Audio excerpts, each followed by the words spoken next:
Abigail Mercer pressed her palm against the frosted window of the empty schoolhouse. Outside, families hurried home through the falling snow. Mothers called children's names. Fathers carried little ones on their shoulders. She watched them disappear into warm doorways one by one until the street stood empty. 7 years. 7 Christmases decorating this schoolhouse alone. 7 winters watching everyone go home to someone who loved them. She had no one. If you want to know how a lonely teacher found her family in the most unexpected place, subscribe to our channel and watch until the end. Comment your city below so I can see how far this story travels. The last child ran out the door at 3 o'clock. "Merry Christmas, Miss Mercer." "Merry Christmas, Tommy." Abigail stood at the threshold watching the boy disappear into the December cold. His mother waited at the corner, arms open wide. She scooped him up, kissed his cheeks, and carried him toward home. The door clicked shut. Silence. Abigail turned back to face 18 empty desks. 18 chairs pushed in neat rows. 18 slates wiped clean for the holiday. In 2 weeks, this room would fill again with laughter and chalk dust and small hands tugging her skirt for attention. But for now, nothing. She walked to her desk and opened the bottom drawer.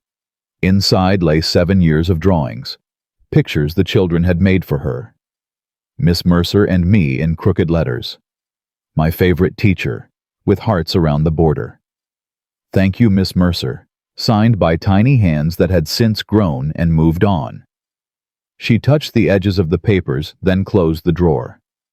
Foolish, she whispered, keeping these like they mean something.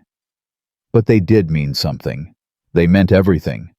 Because these drawings, these small tokens of affection from children who went home to real families, this was all she had. Abigail pulled on her worn coat and wrapped her scarf tight. The boarding room above Henderson's general store waited for her. A narrow bed, a washstand, walls so thin she could hear the Henderson family singing carols below. She would spend Christmas Eve listening to other people's joy through the floorboards, just like last year, and the year before, and the year before that. The walk to town took 15 minutes. Snow crunched under her boots. Wood smoke curled from every chimney.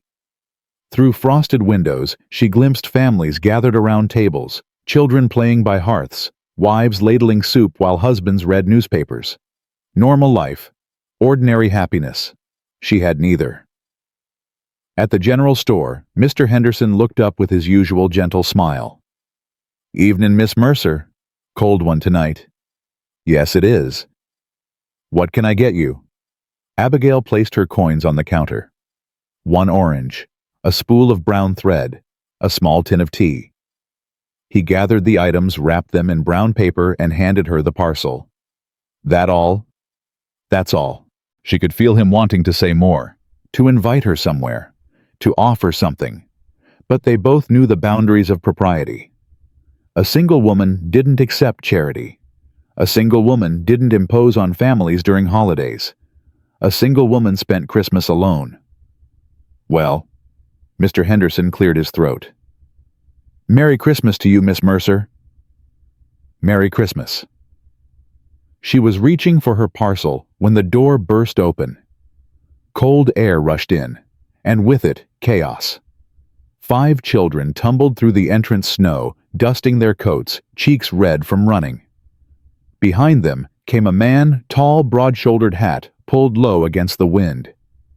"Slow down," he called. "I said slow down." But the children didn't slow. They scattered through the store like marbles on a hardwood floor.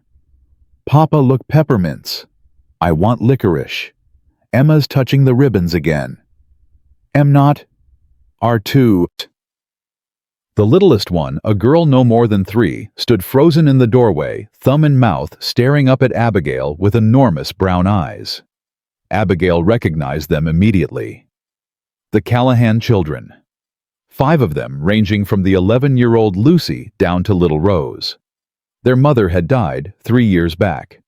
Scarlet fever. The whole town had mourned. She'd taught them all at one point or another. Lucy had been her best reader. Samuel showed promise with numbers. Emma drew beautiful pictures in the margins of her slate. Henry asked more questions than any child she'd ever met.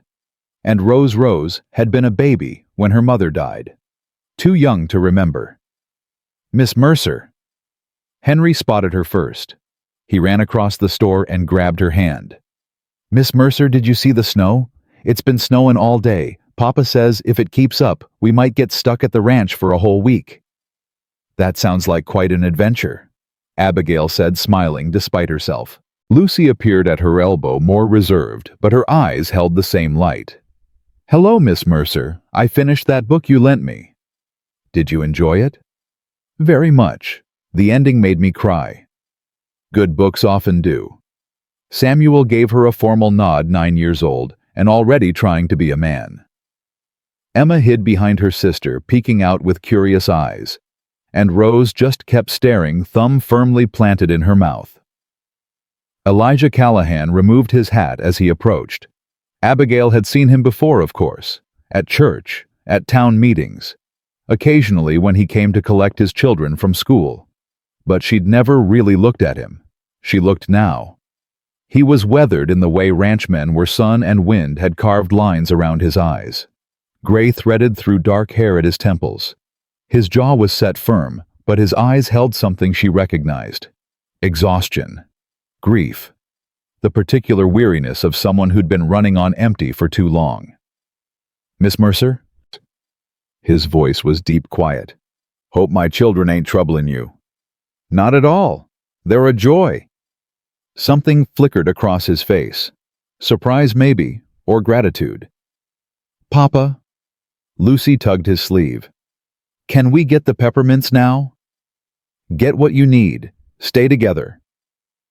The children scattered again, this time with purpose.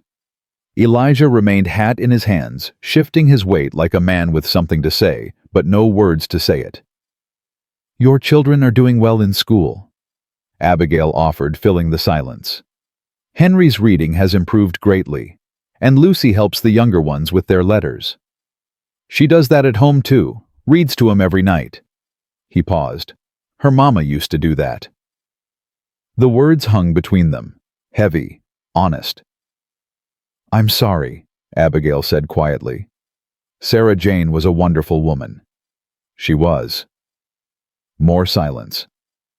The children's voices drifted from across the store, arguments about candy, negotiations over quantities, normal sibling chaos, the sound of family. Miss Mercer. She looked up. Elijah was watching her with an intensity that made her breath catch. I wonder if I might... He stopped, started again. My household would be honored if you'd join us for Christmas. The words came out stiff, formal, like he'd rehearsed them 100 times on the ride into town. Abigail's cheeks flushed. Mr. Callahan, that's very kind, but... Please. The word came rough, almost desperate. Let me finish. She nodded. I've watched you, he said, then immediately looked away. That sounds... I don't mean... He took a breath.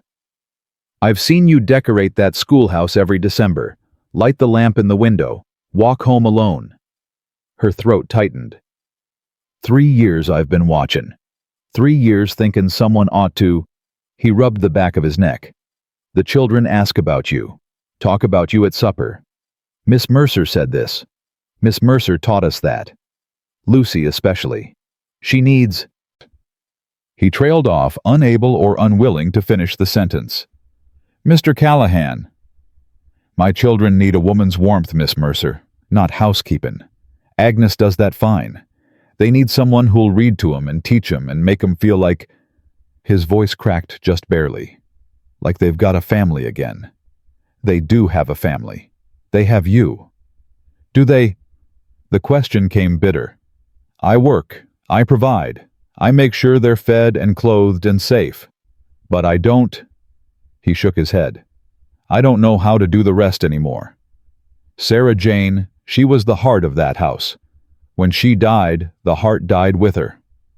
Abigail understood. She understood completely. I ain't asking for charity, he continued. and I ain't trying to impose. But it seems wrong, Miss Mercer. Wrong for the woman who gives Christmas to every child in this town to spend it alone in a boarding room. How did you— Small town. People talk. He met her eyes directly. They also talk about how you've been alone 7 years. How you got no family of your own. How you light that lamp in the schoolhouse window every December like you're waiting for someone who ain't coming. The truth of it struck like a physical blow. Papa! Lucy's voice cut through. She'd returned with the other children, all of them holding brown paper bags. Did you ask her? Elijah looked at his daughter, then back at Abigail. I asked. And? Lucy's eyes were wide hopeful, terrified of the answer. All 5 children stared at Abigail. Henry bounced on his toes. Emma clutched her sister's hand. Samuel tried to look indifferent and failed completely. And little Rose, still sucking her thumb, reached out with her free hand toward Abigail's skirt. Please, Miss Mercer. Rose said the first word she'd spoken. Please come. Abigail looked at this family. This broken, beautiful, motherless family, reaching out to her with all the vulnerability of children who'd already lost too much. She thought of her boarding room, the single orange, the thin walls and the cold bed and the long silence of Christmas morning. She thought of her parents dead before she'd turned 13. Her Aunt Ruth gone 5 years now. Every person she'd ever loved taken from her. She thought of 7 years spent creating warmth for others while standing alone in the cold. Yes, she whispered, then stronger. Yes, I would be honored. Henry cheered. Emma clapped her hands. Samuel's serious face broke into a grin. Lucy's eyes filled with tears, she quickly blinked away. And little Rose, with her thumb in her mouth and her reaching hand, smiled. Elijah Callahan's shoulders dropped, releasing tension he'd been carrying for 3 years. Christmas Eve morning, he said. I'll come with the wagon at 9. I'll be ready. They gathered their purchases and headed for the door.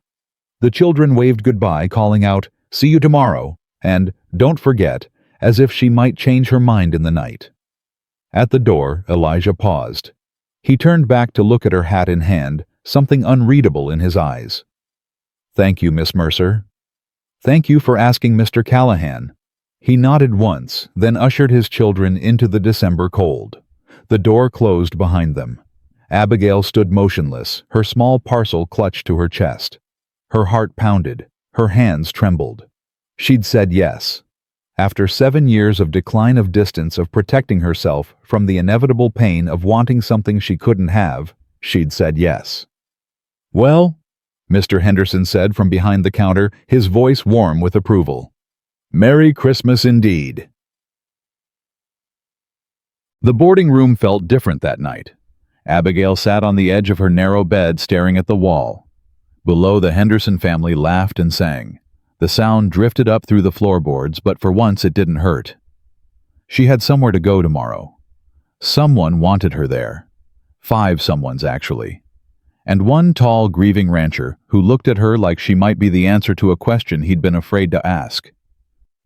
Don't be foolish, she told herself. It's just Christmas dinner. Just kindness from a lonely man who needs help with his children. But her heart didn't believe her. Her heart, traitorous thing, was already imagining what it might feel like to sit at a table with a family, to read stories to children who looked at her with love instead of pity, to be needed, truly needed by someone who would still be there when the holiday ended. Stop, she whispered. Stop wanting things you can't have. But she couldn't stop. For the first time in 7 years, Abigail Mercer allowed herself to hope. Christmas Eve morning dawned cold and gray. Abigail dressed in her best dress, blue wool worn at the cuffs, but still respectable. She braided her hair with care, pinned it up the way Aunt Ruth had taught her, packed her small carpet bag with 2 dresses, a nightgown, and the book of poetry that was all she had left of her family. At exactly 9 o'clock, she heard the wagon. She descended the boarding house stairs with her heart in her throat. Elijah Callahan waited outside, bundled against the cold, his breath clouding white in the frozen air. "Mornin', Miss Mercer." "Good morning, Mr. Callahan." He took her bag.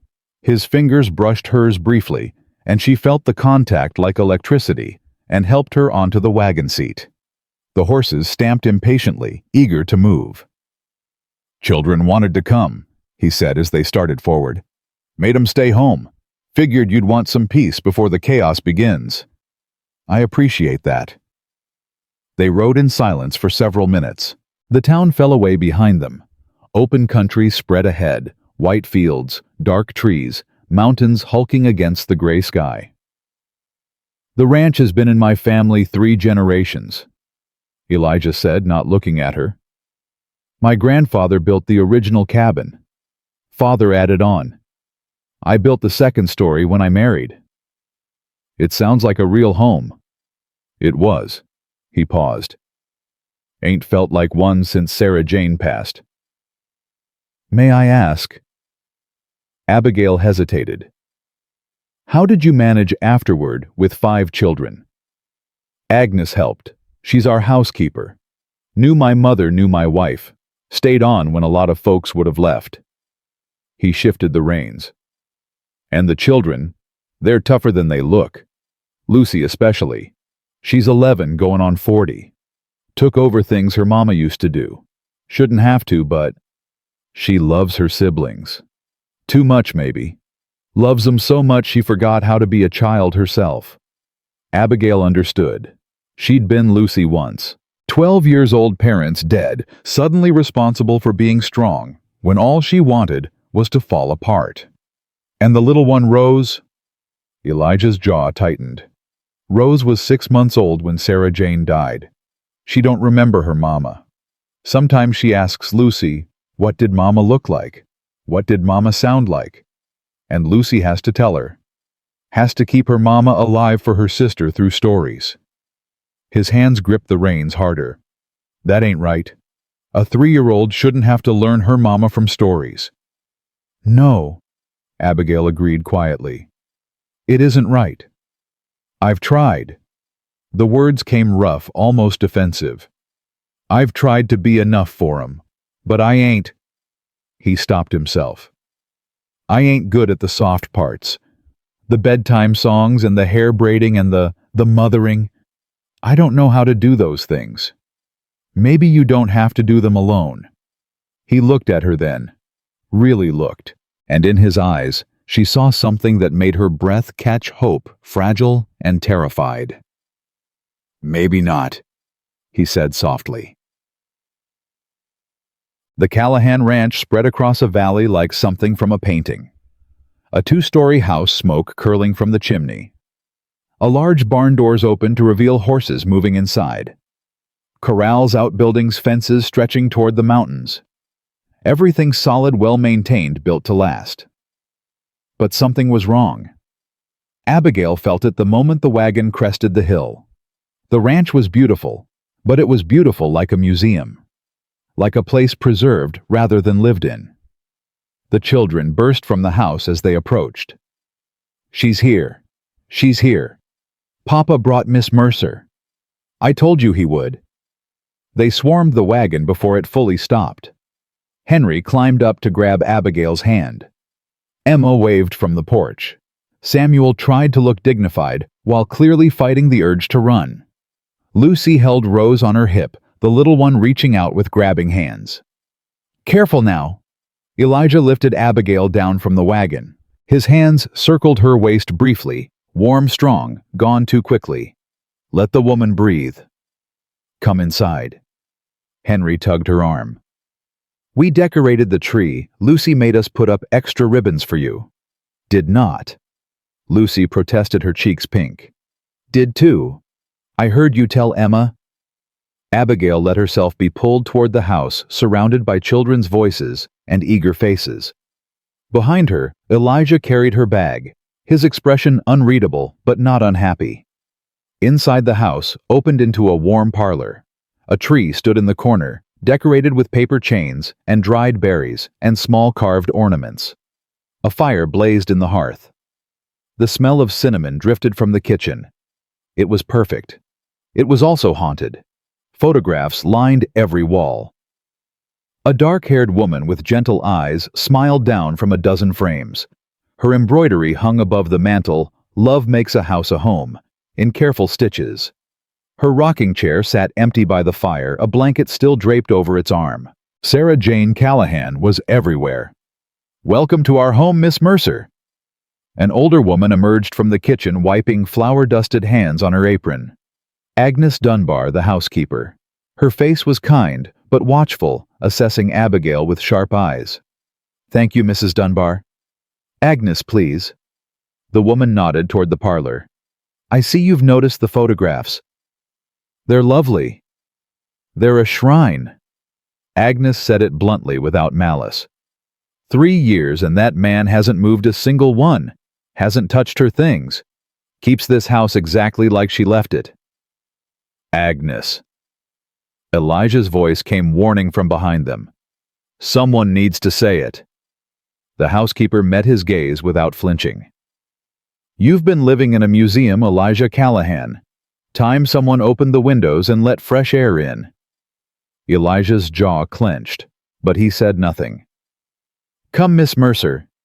Agnes gestured toward the stairs. "I'll show you to your room." The guest room was small, but clean.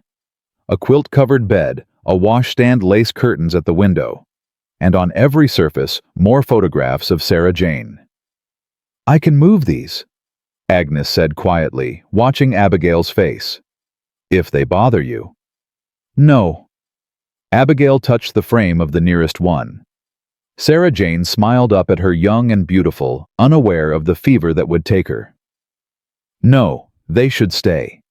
This was her home. Her memory belongs here." Agnes studied her for a long moment. "You're different," she said finally. "Different than the others." The others. 3 women have tried for Elijah since Sarah Jane died. Widow Cole from town, the parson's daughter, even a cousin from back east. All of them looked at these photographs like rivals to be defeated. "I'm not trying for anyone," Abigail said quickly. "I'm just here for Christmas." Agnes didn't look convinced. "Dinner's at 6. Rest if you need to. Those children will wear you out before the day's done." She left, closing the door softly behind her. Abigail stood alone in the room, surrounded by images of a dead woman's smile. "I'm not trying to take your place," she whispered to the photographs. I'm just tired of being alone." Sarah Jane smiled back, frozen in silver and glass. Silent, unchanging. Forever the beloved wife, the perfect mother, the woman this family had lost. Abigail wondered if there would ever be room in this house for anyone else. The afternoon passed in a blur of activity. Abigail found herself pulled into everything, decorating cookies with Emma, answering Henry's endless questions about wolves and bears and frontier survival, listening to Lucy read aloud from her mother's book of stories. Samuel showed her his collection of arrowheads. Rose fell asleep in her lap after lunch, small fingers curled around Abigail's braid. It was wonderful. It was terrifying. Because with every moment, every smile, every small hand reaching for hers, Abigail felt herself falling. Falling into this family like a woman drowning in warm water. And she knew with the certainty of experience, that this couldn't last.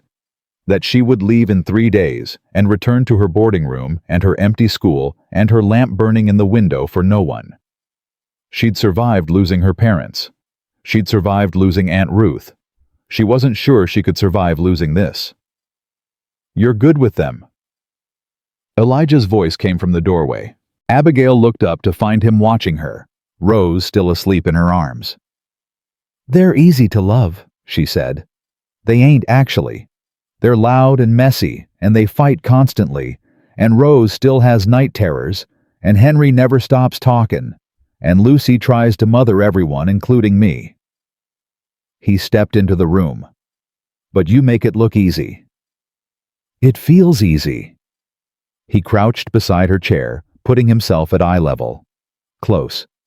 too close. She could see the gray in his stubble, the lines around his eyes, the careful way he held himself like a man afraid of breaking something. "Miss Mercer." "Abigail," she heard herself say. "If I'm going to spend Christmas with your family, you should call me Abigail." Something shifted in his face, softened. "Abigail." He said it quietly, like he was tasting the word. "I want you to know this invitation. It wasn't just about the children." Her heart stopped. "It wasn't. I've been—" He looked away. "I've been dead inside for 3 years, going through motions, keeping this house running like a machine because that's all I know how to do. And then I see you lighting that lamp in the schoolhouse window, walking home alone, and I think—" He stopped. His jaw worked. "You think what? I think maybe I ain't the only one who's been dead inside." He met her eyes again. "Maybe we're both just waiting for someone to notice we're still breathing." Abigail couldn't speak, couldn't move. Rose slept warm and heavy in her arms, and Elijah Callahan knelt before her with his heart in his eyes, and everything she'd told herself about being sensible and practical, and not hoping for impossible things crumbled to dust. "Papa." Lucy's voice broke the moment. Elijah stood quickly, stepping back, his face closed off, the vulnerability disappearing behind walls he'd clearly built for protection. "What is it, Lucy?" "Agnes says dinner's ready. Tell her we'll be right there." Lucy looked between her father and Abigail with knowing eyes, 11 years old and already too wise about adult things. "Yes, Papa." She disappeared back toward the kitchen. Elijah offered his hand to help Abigail rise. She took it, careful not to wake Rose, and let him pull her to her feet. They stood close, too close, his hand still holding hers. "This ain't appropriate," he said quietly. "I know that. I know.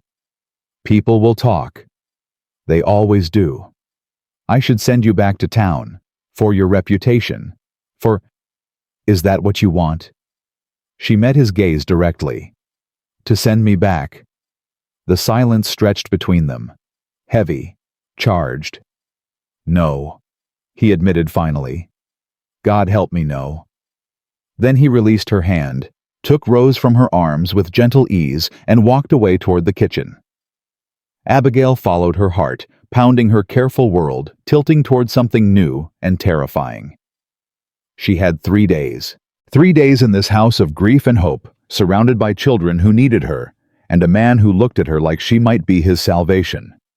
3 days to figure out if she was brave enough to reach for the life she'd stopped believing she deserved.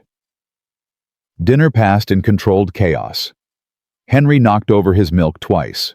Emma refused to eat her carrots until Lucy threatened to tell Papa. Samuel argued with Henry about who got the bigger piece of cornbread. Rose threw peas at the wall and giggled when they stuck. Through it all, Elijah sat at the head of the table, eating methodically, answering questions, in single words, his eyes returning again and again to Abigail. She pretended not to notice. "Miss Mercer, tell us about the wolves again," Henry demanded, mouthful of chicken. "Don't talk with your mouth full," Lucy corrected automatically. "You ain't my mama." The table went silent. Henry's face crumpled the moment the words left his mouth. He looked at his plate, shoulders hunching. "I'm sorry," he whispered. "I didn't mean—" "I know." Lucy's voice was steady, but Abigail saw her hands tremble. "Finish your dinner." Elijah stared at his plate. Agnes busied herself with the gravy boat. The other children sat frozen, caught in that terrible silence that falls when someone says the unspeakable thing. Abigail reached across the table and covered Henry's small hand with hers. "Your mother," she said quietly, "would be very proud of how you're growing up. All of you." Henry's eyes filled with tears. "You didn't know her." "No, but I know her children. And children are mirrors of their parents' hearts." The boy sniffled, wiped his nose on his sleeve. Lucy handed him a napkin without comment. "She used to make faces at us during dinner," Emma said suddenly. When Papa wasn't looking, silly faces to make us laugh. She did not, Samuel protested, but he was almost smiling. She did too. You were too busy being serious to notice. I wasn't serious. I was dignified. You were 7. 7 ain't dignified. Is 2. Is not. Children. Elijah's voice cut through, but there was no anger in it. Something else. Something that might have been gratitude. Finish your supper. They obeyed, but the tension had broken. Conversation resumed lighter, now easier. Henry asked about wolves again. Emma wanted to know if Abigail had ever seen a real mountain lion. Samuel inquired about the mathematical properties of snowflakes. And Rose, quiet little Rose, climbed down from her chair and walked around the table to stand beside Abigail. Up, she demanded, raising her arms. Abigail looked at Elijah. He nodded once. She lifted the child into her lap. Rose settled against her chest thumb, finding her mouth, and stayed there for the rest of the meal. She don't do that with anyone, Agnes said quietly, clearing plates. Not even me. Abigail didn't know what to say, so she said nothing. Just held the warm weight of a motherless child and tried not to think about how right it felt. After dinner, the children scattered to their evening tasks. Lucy supervised Rose's bath. Samuel and Henry fed the horses. Emma helped Agnes with dishes. Abigail found herself alone with Elijah. He stood by the fire, one arm braced against the mantel, staring into the flames. Sarah Jane's embroidery hung just above his head. Love makes a house a home. You handled that well, he said without turning. At dinner, when Henry said, Children speak truth. It's not cruelty, just honesty. Lucy's been mothering them since she was 8 years old. His voice roughened. 8. That ain't right. No, it isn't. He turned then. In the firelight, his face looked older, carved by grief into something both hard and hollow. I don't know how to fix it. Don't know how to give 'em back the childhood she took with her when she died. You can't give it back, but you can give them something new. What? Abigail chose her words carefully. Permission to be happy again. Permission to love without feeling like they're betraying her memory. Elijah's jaw tightened. You think that's what they feel. I think that's what you feel. And children learn from their parents. The words landed hard. She saw him flinch, saw the truth of it register in his eyes. You don't know me well enough to say that. Maybe not. But I know grief. I've lived with it most of my life. Your parents? Died when I was 12. Fever like your wife. My aunt raised me after. She passed 5 years ago. So you understand. I understand loss. I understand the temptation to freeze everything in place to keep the dead alive by refusing to let anything change. She met his gaze directly. I also understand how that temptation becomes a prison. Silence stretched between them. The fire crackled. Somewhere upstairs, Rose laughed, a bright, pure sound that seemed to cut through everything. Sarah Jane's last words to me, Elijah said slowly, were about the children. Make sure they're happy, she said. Promise me you'll let them be happy. And I promised. His voice cracked. But I don't know how to keep that promise when looking at them reminds me every day of what I lost. Abigail crossed the room, stood close enough to touch him, though she didn't. Maybe, she said quietly, you need someone to remind you what you still have. His eyes searched her face, looking for something. She didn't know if he found it. Papa? Henry's voice shattered the moment. The boy burst through the door, snow in his hair, panic on his face. Papa, come quick. Duchess is foaling early and something's wrong.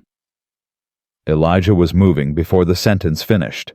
He grabbed his coat from the hook, already calling over his shoulder. Agnes, keep the children inside. He disappeared into the darkness. Henry tried to follow, but Agnes caught his arm. You heard your father. But I want to help. Best help you can give is staying out of the way. The other children had gathered on the stairs. Lucy held Rose on her hip. Emma clutched Samuel's arm. All of them stared at the door their father had vanished through. "Is Duchess gonna die?" Emma whispered. "Don't be stupid," Samuel said, but his voice shook. "She might. Mama's horse died when it foaled. Remember? That was different." "How?" Samuel didn't answer, because there was no answer. Death came when it wanted. They all knew that too well. Abigail made a decision. "Lucy, can you manage the children?" The girl's chin lifted. "Of course." "Good. I'm going to help your father. You know about horses. I know about birth, and about not letting someone face hard things alone." She pulled on her coat and walked out into the snow. The barn was warm and close, smelling of hay and horse and something sharp beneath fear, maybe. Blood. Elijah knelt in a stall, sleeves rolled up, hands, working with desperate precision. A mare lay on the straw sides, heaving eyes rolling white with pain. "The foal's turned wrong," he said without looking up. "I can feel the legs, but they're crossed. Can't get purchase." Abigail knelt beside him. "Show me." "This ain't no place for show me." He looked at her then, really looked. Saw something in her face that made him nod. "Here, feel." He guided her hand. She felt the mare's straining body, felt the wrongness of the foal's position, felt the desperate fight for life happening beneath her fingers. "She's been at this too long," Elijah said. "If I can't turn the foal in the next few minutes, then we turn it together." They worked in tandem, Elijah's strength, Abigail's smaller hands able to reach where his couldn't. The mare screamed once, a terrible sound, and Abigail felt something shift beneath her palm. "There," she gasped. "I've got it. I've got the leg." "Pull, gentle but firm. Match her contractions." Abigail pulled, the mare pushed, and in a rush of fluid and relief, a foal slid into the world. It didn't move. "No." Elijah grabbed straw, began rubbing the small body frantically. "No, no, come on. Breathe. Breathe, damn you." Abigail watched his face, saw the terror there. This wasn't just about a foal. This was about every loss he hadn't been able to prevent. Every time death had won. "Come on." His voice broke. "Please." The foal shuddered, coughed, drew a ragged breath, then another. Its legs kicked weakly, its head lifted, and its mother, exhausted but alive, stretched her neck to nuzzle her newborn. Elijah sat back on his heels, covered in blood and birth fluids, and laughed. The sound was raw, almost painful, like something breaking free after too long imprisoned. "She's alive," he said. "They're both alive." "Yes." He looked at Abigail, saw her kneeling in the straw beside him, dress ruined, hair falling from its pins, hands as bloody as his own. "You saved them." "We saved them." "No." He reached out, pushed a strand of hair from her face with gentle, trembling fingers. You came out here when you didn't have to. When any sensible woman would have stayed inside where it was warm and clean and safe. I've never been particularly sensible." "No." His hand lingered on her cheek. "I reckon you haven't." They stayed that way for a long moment. Kneeling in the hay, a newborn foal struggling to its feet beside them, the mare's heavy breathing the only sound. "Abigail." "Yes. I'm glad you came for Christmas." She smiled. "So am I." They cleaned up as best they could. Elijah found her a blanket to wrap around her ruined dress. They walked back to the house through falling snow, not touching, but close enough that their shoulders occasionally brushed. The children had waited up. They swarmed their father the moment he came through the door. "Is Duchess okay? Did the baby live? Can we see it? What does it look like?" "Mare and foal are both fine," Elijah said. "You can see them tomorrow." "What are we going to name it?" "That's up to Miss Mercer." He looked at her. "She's the one who saved them."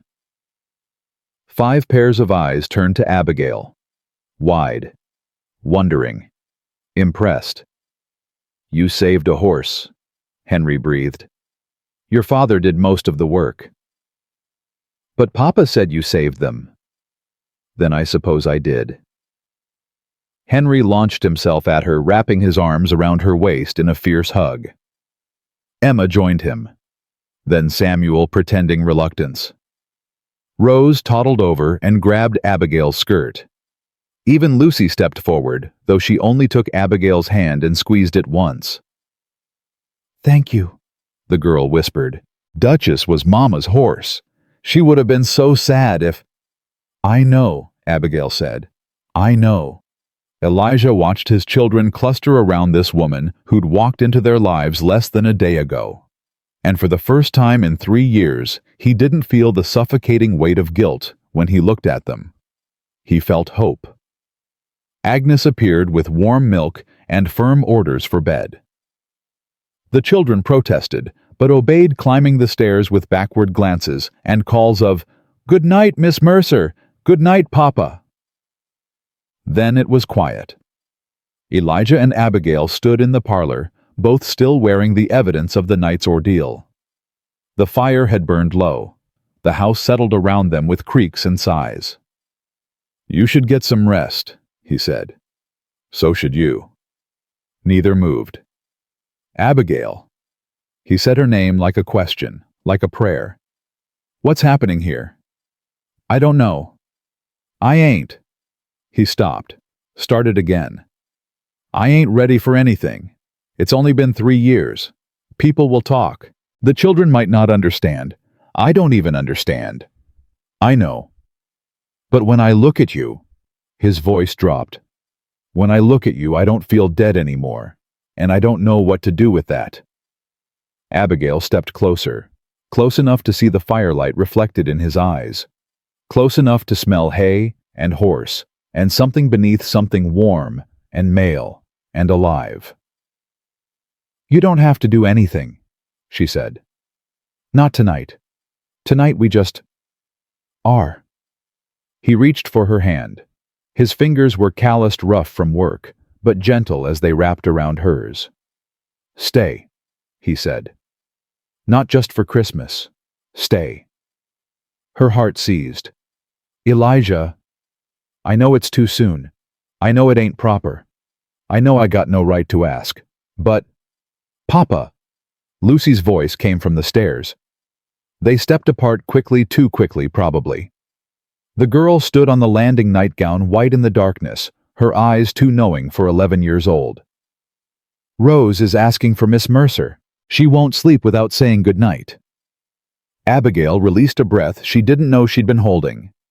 "I'll come up." She climbed the stairs, felt Elijah's gaze following her, felt the weight of his unfinished words pressing against her back. Stay. Such a simple word, such an enormous ask. Rose's room was small and warm.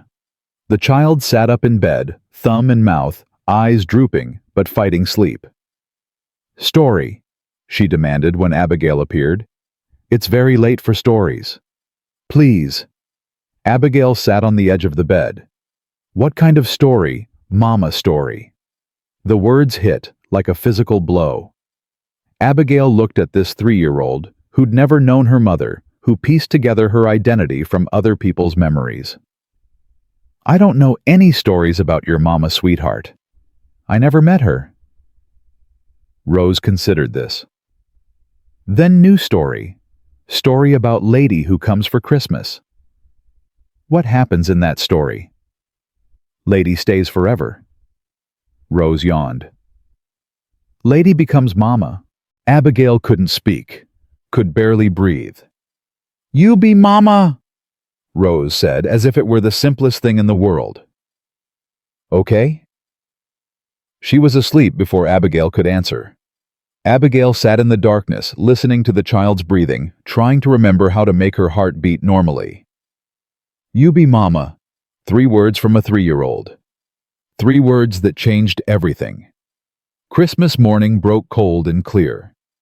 Abigail woke to the sound of children's voices raised in excitement, Small feet thundering downstairs, doors opening and closing with careless abandon.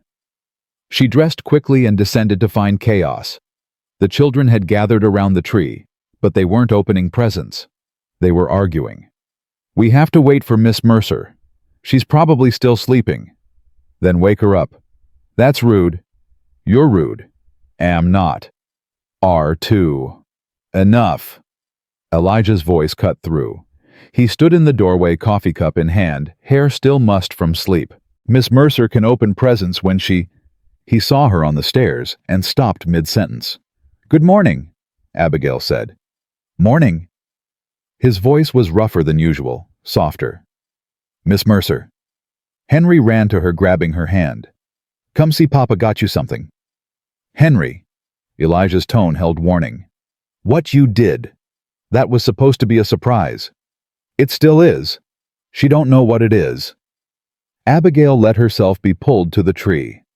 The children made room for her, pressing close, their bodies warm against hers. Rose climbed immediately into her lap. "You first, Miss Mercer," Lucy said, handing her a wrapped package. "Papa said." The gift was small, wrapped in brown paper tied with string. Abigail opened it carefully. Inside lay a pair of gloves. Not knitted like the ones the children had made. These were leather, soft and supple, lined with fur. "Your hands," Elijah said. He stood across the room, watching her with an intensity that made her skin warm. "I noticed they're always cold. At school, in town. You're always rubbing them together. You noticed that. I notice everything about you." The admission hung between them. The children watched with wide eyes, sensing something important happening that they didn't quite understand. "Thank you," Abigail said. Her voice sounded strange to her own ears. "They're beautiful." "Try them on." She did. They fit perfectly. "How did you know my size?" Asked Mrs. Henderson. "Told her I was buying for a lady friend." "The whole town will know by noon." "Reckon so." He didn't seem to care. And somehow neither did she. The rest of the morning passed in a blur of presents and laughter. The children had made gifts for each other, drawings, carved toys, knitted scarves of varying quality. Agnes had baked special Christmas cookies. Even the stern housekeeper smiled when Henry hugged her for the peppermints she'd hidden in his stocking. Abigail watched it all with a heart so full it hurt. This was what she'd been missing. This ordinary chaos of family. This mess of wrapping paper and spilled milk and children's arguments and absolute unconditional belonging. She'd spent 7 years creating this for others. Making classrooms feel like home. Lighting lamps in windows for children who had families to go home to. Now for the first time she was inside the warmth instead of watching it through frost-covered glass. "You're crying."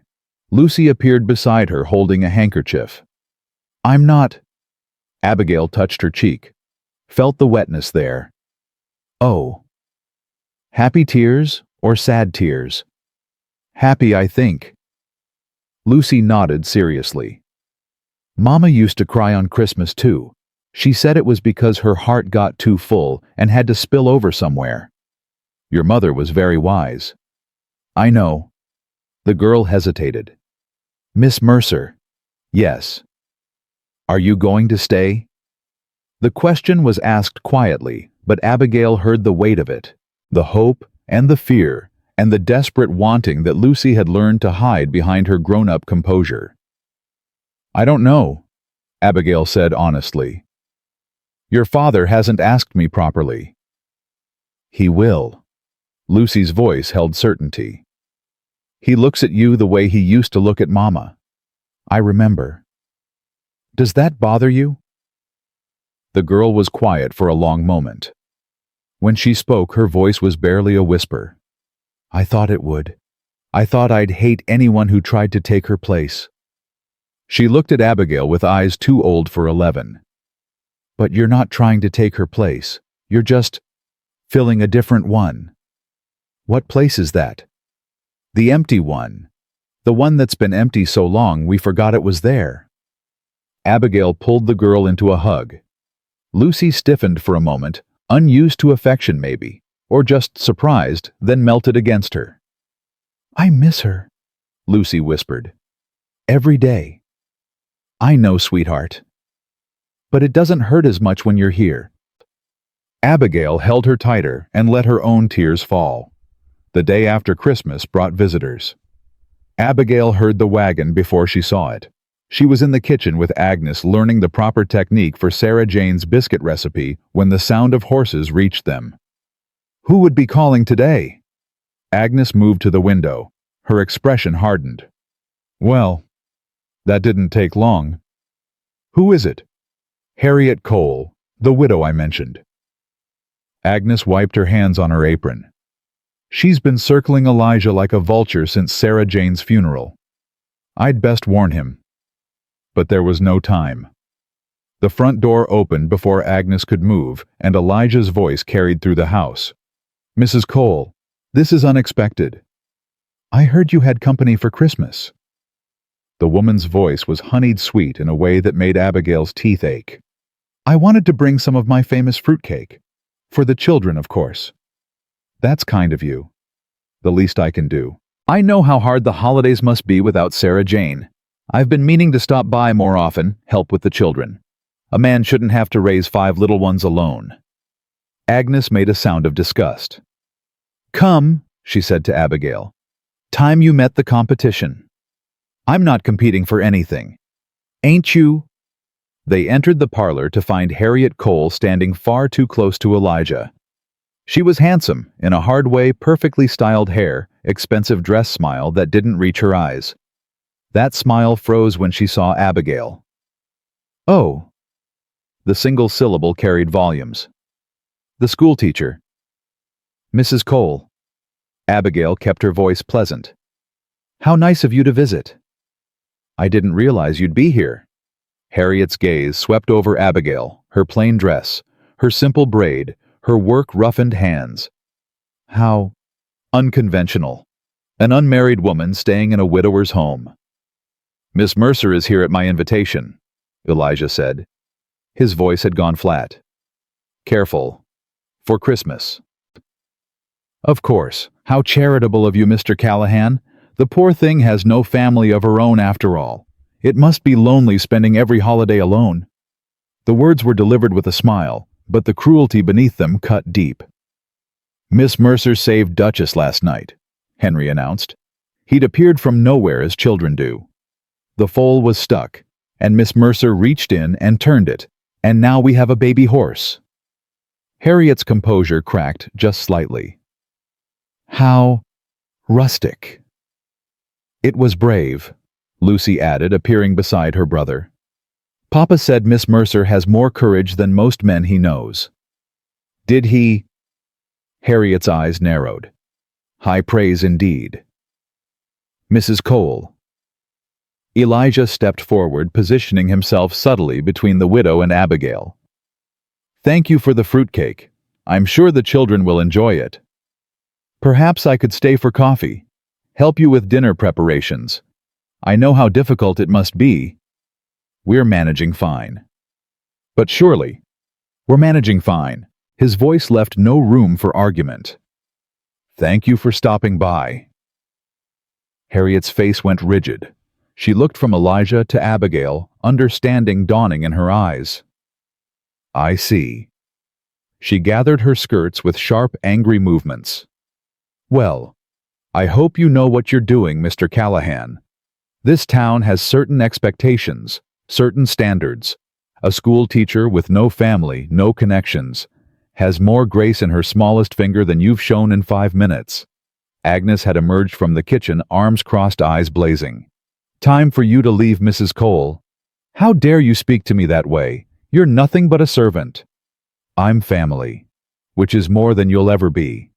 Agnes moved to the door and opened it wide. "Good day, ma'am." Harriet swept out without another word, but at the threshold she turned back. "The town will hear about this, Mr. Callahan. All of it." "I reckon it will." Elijah met her gaze without flinching. "I reckon I don't much care." The door closed behind her. Silence settled over the room. Then Henry said, "I don't like her." "Henry." Elijah's tone was half-hearted. "She's mean.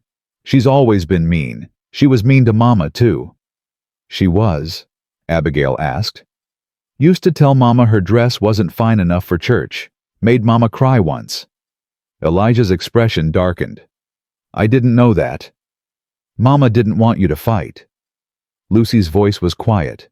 "She said Mrs. Cole was unhappy, and unhappy people try to make others unhappy too." "Your mother," Abigail said softly, "was a very kind woman." "She was." Elijah looked at Abigail. "Too kind sometimes. Let people hurt her rather than cause trouble. That's not weakness. That's strength."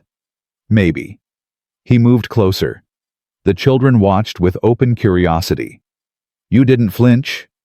"I'm sorry." "When she attacked you, called you poor and lonely and unconventional, you didn't flinch?" "I've been called worse by better." Something shifted in his face, something that looked like admiration. "I bet you have." Agnes clapped her hands. "Enough standing around. Children, you've got chores. Elijah, those horses won't feed themselves. Miss Mercer, you're with me in the kitchen." The household scattered to their tasks. But as Abigail turned to follow Agnes, Elijah caught her arm. "She'll make trouble," he said quietly. "Harriet. She's got influence in town. Friends who will listen." "I know. Doesn't that worry you?" Abigail considered the question. The proper answer was yes. She should be worried about her reputation, her position, her future in a town that ran on gossip and propriety. But when she looked at this man, this good, broken, beautiful man, who'd finally started to let himself feel again, she couldn't find it in herself to care about any of it. "No," she said, "it doesn't." She walked into the kitchen, leaving him standing in the parlor, with something like wonder on his face. That night, after the children were in bed, Elijah found her on the porch. She'd wrapped herself in a blanket against the cold, watching stars wheel overhead. He settled beside her on the step, close enough that their shoulders touched. "I should apologize for today," he said. "Why?" "Harriet. What she said. I should have—" "You defended me. Agnes defended me. Your children defended me." She smiled in the darkness. "I've never had so many champions." "You deserve them." They sat in silence for a while. The cold pressed in, but neither moved to go inside. "Can I ask you something?" Elijah said finally. "Yes." "When you look at this place, the house, the ranch, the children, what do you see?" Abigail considered the question carefully. "I see a home that's been waiting," she said slowly. "Waiting for permission to be happy again. The bones are good. The foundation is strong. It just needs—" "What?" "Life. Laughter. Someone to throw open the curtains and let the light in." He turned to look at her. In the starlight, his face was all shadows and angles. "Is that something you could do?" "Yes." "Even knowing it wouldn't be easy. Even knowing people like Harriet would make your life difficult. Even knowing you'd be stepping into another woman's place, wearing her apron, sleeping in her house, raising her children." "I wouldn't be stepping into her place," Abigail said. "I'd be making my own." Elijah reached for her hand. His fingers were cold from the night air, but his grip was warm. "I'm going to ask you to stay," he said. "Not tonight. Not until I can do it proper. But I'm warning you now, so you have time to think about what you'll say. And if I say yes, then we'll figure out the rest together. And if I say no," his hand tightened on hers, "then I'll drive you back to town and spend the rest of my life wondering what might have been." Abigail looked at their joined hands, at this man who'd lost so much and still found the courage to reach for something new. "I don't need time to think," she said. "Abigail. But I'll take it anyway, because you're right. This needs to be done proper." She squeezed his hand. "Ask me on New Year's Eve, when Christmas is over and we're not caught up in holiday sentiment. Ask me then, and I'll give you my answer." New Year's Eve. Yes. He lifted her hand to his lips, pressed a kiss to her knuckles. The gesture was old-fashioned, courtly, impossibly tender. New Year's Eve, he said against her skin. I'll count the hours. The gossip reached Abigail before noon the next day. She'd gone to town with Agnes for supplies. The moment they walked into Henderson's general store, conversation stopped. 3 women at the counter turned to stare, then turned away, heads bent together, whispers rising like smoke. Agnes's jaw tightened. Ignore them. I intend to. But ignoring was easier said than done.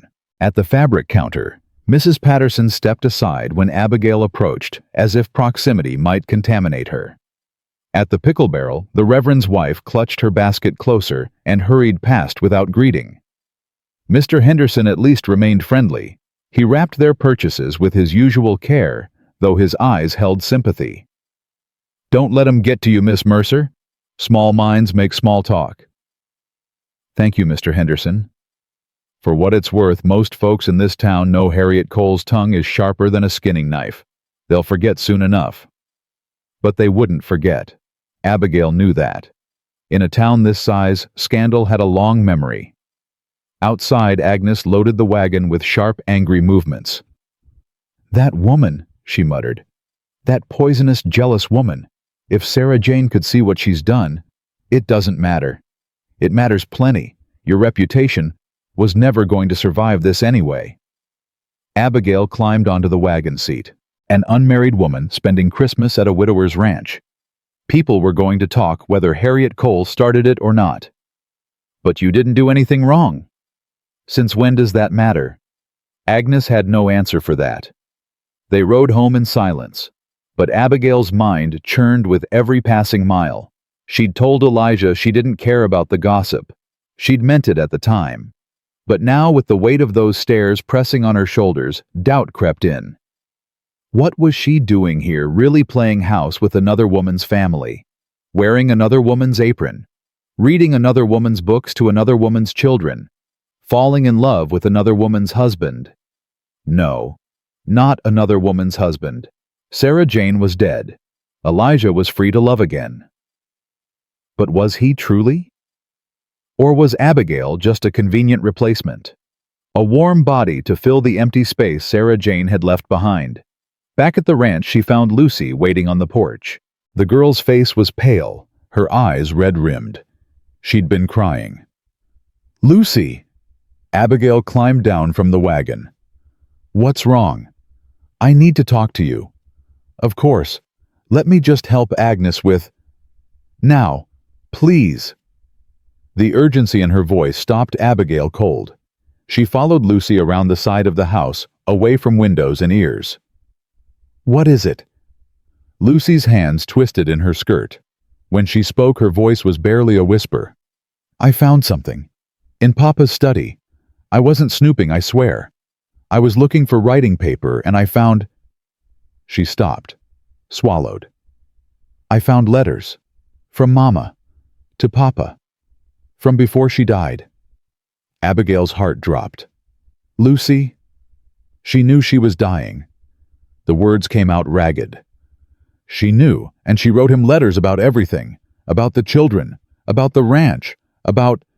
Lucy's voice cracked. About finding someone new. Oh, sweetheart. She told him to marry again. She told him to find someone who'd love us and take care of us. And... Tears spilled down Lucy's cheeks. She picked you out. Before she died. There's a letter about the schoolteacher. About how kind you were to me when I started school. She told Papa if he ever felt ready, he should look to you. Abigail couldn't breathe. She knew, Lucy sobbed. 3 years ago, she knew you'd be the one, and Papa never told us. Never told anyone. He's been carrying those letters around for 3 years knowing what Mama wanted, and he never... Lucy, Lucy, look at me. The girl raised her tear-stained face. Your father didn't tell you because he wasn't ready. He loved your mother so much that the thought of honoring her wishes felt like betrayal. That's not weakness, that's grief. But she wanted... I know what she wanted. And now I understand why your father invited me here." Abigail took Lucy's hands. "But here's what I need you to understand. I'm not here because your mother picked me out. I'm here because I want to be, because I've grown to love you and your brothers and your sister with my whole heart. Your mother's blessing is a gift, but it's not the reason I'm staying. You are staying for certain. If your father asks me properly, yes." Lucy threw her arms around Abigail's neck. The embrace was fierce, desperate, the embrace of a child who'd been holding herself together for far too long. "I miss her so much," Lucy whispered. "Every single day." "I know, sweetheart. I know. But I want you to stay. I want you to be our family. Is that wrong? Does that mean I don't love Mama enough?" "No." Abigail held her tighter. "It means you love big enough for both of them. Your mother would be proud." They stood that way until Lucy's tears ran dry. Then they walked back to the house together, hands linked, something settled between them that hadn't been settled before. But as they rounded the corner, Abigail saw something that made her blood run cold. Elijah stood on the porch with a man she didn't recognize. They were arguing voices, raised gestures sharp. The stranger held a piece of paper, waving it in Elijah's face. "Papa," Lucy called. Both men turned. The stranger's eyes landed on Abigail and his lip curled. "So this is the woman. The schoolteacher who's been living in my sister's house, wearing my sister's clothes, trying to take my sister's place." Abigail's stomach dropped. Sarah Jane's brother. It had to be. "Thomas!" Elijah's voice was ice. "That's enough. It ain't nearly enough." Thomas stepped off the porch, advancing toward Abigail. "I got a letter from Harriet Cole yesterday. Said my sister's memory was being desecrated. Said some stranger was moving into Sarah Jane's home before she was cold in the ground. She's been dead 3 years, Thomas. 3 years is nothing. 3 years is a heartbeat, and you're already replacing her with—" He looked Abigail up and down with open contempt. "With a spinster schoolteacher no one else wanted—" "Uncle Thomas." Lucy's voice was small, frightened. The man barely glanced at her. "Go inside, Lucy. Don't speak to my daughter that way." Elijah descended the steps, putting himself between Thomas and the women. "And don't you dare speak to Miss Mercer that way. Or what, you'll throw me off the property. I'm Sarah Jane's blood Elijah. I have every right to be here. More right than her." He jabbed a finger at Abigail. "She's nobody. Nothing. And my sister, your sister, wanted this." Elijah's voice cut like a blade. "She wrote me letters before she died. Told me to find someone else. Told me specifically to look to Miss Mercer if I ever felt ready." Thomas went pale. "You're lying." "I've got the letters in my study. Want to read them?" "Sarah Jane would never. Sarah Jane loved me enough to let me go. Loved our children enough to want them cared for properly. You think she'd want them raised in a house of grief? You think she'd want me turning into a ghost? I think she'd want to be remembered. She is remembered, every day, every moment." Elijah's voice cracked. "But remembering someone don't mean dying with them." Thomas stood rigid, hands clenched at his sides. The anger rolled off him in waves. "This ain't over," he said finally. "Sarah Jane had money, property, things that should pass to her children, not to some replacement wife who's probably just after. Get off my land. Elijah. Get off my land, Thomas, now. Before I do something we'll both regret." The two men stared at each other. Something passed between them. Old history, old wounds, old resentments that had nothing to do with Abigail. Then Thomas turned and walked to his horse. He mounted, looked back once. "This ain't over," he repeated. He rode away without another word. Silence settled over the yard. Lucy clutched Abigail's hand, trembling. Agnes had appeared in the doorway, face grim. Elijah stood motionless, watching Thomas disappear over the hill. "Elijah!" Abigail stepped forward. "Are you—" "Don't." The word came harsh, broken. "Just don't." He walked past her into the house. The door slammed behind him. Lucy started to follow, but Agnes caught her arm. "Give him time, child. He needs to think."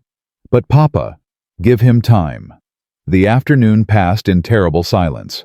Elijah stayed in his study. The door remained closed. When Henry knocked to ask about feeding the horses, he got a muffled, "Do it yourself," through the wood. The children moved through the house like ghosts, quiet and careful, sensing the storm that had rolled in. Abigail tried to help with dinner, but her hands shook too badly to chop vegetables. Agnes sent her away with gentle firmness. "Go rest. You've had a shock." "I can't rest. I can't." She pressed her palms against her eyes. "This is my fault. I shouldn't have come. I've brought nothing but trouble to this family." "That ain't true, and you know it." "Do I? In 3 days I've turned this house upside down. Harriet Cole is spreading poison all over town. Sarah Jane's brother just threatened to— I don't even know what he threatened. And Elijah is dealing with demons that have nothing to do with you." "They have everything to do with me." Agnes gripped her shoulders. "Listen to me. That man in there has been carrying guilt for 3 years. Guilt over Sarah Jane's death. Guilt over not being able to save her. Guilt over every moment he's wanted to move on, but felt like he couldn't. He shouldn't feel guilty. He didn't do anything wrong." "Guilt don't care about should." Agnes's eyes held old pain. "He was away when she got sick. Business in town. By the time he got back, the fever had her. She died 2 days later.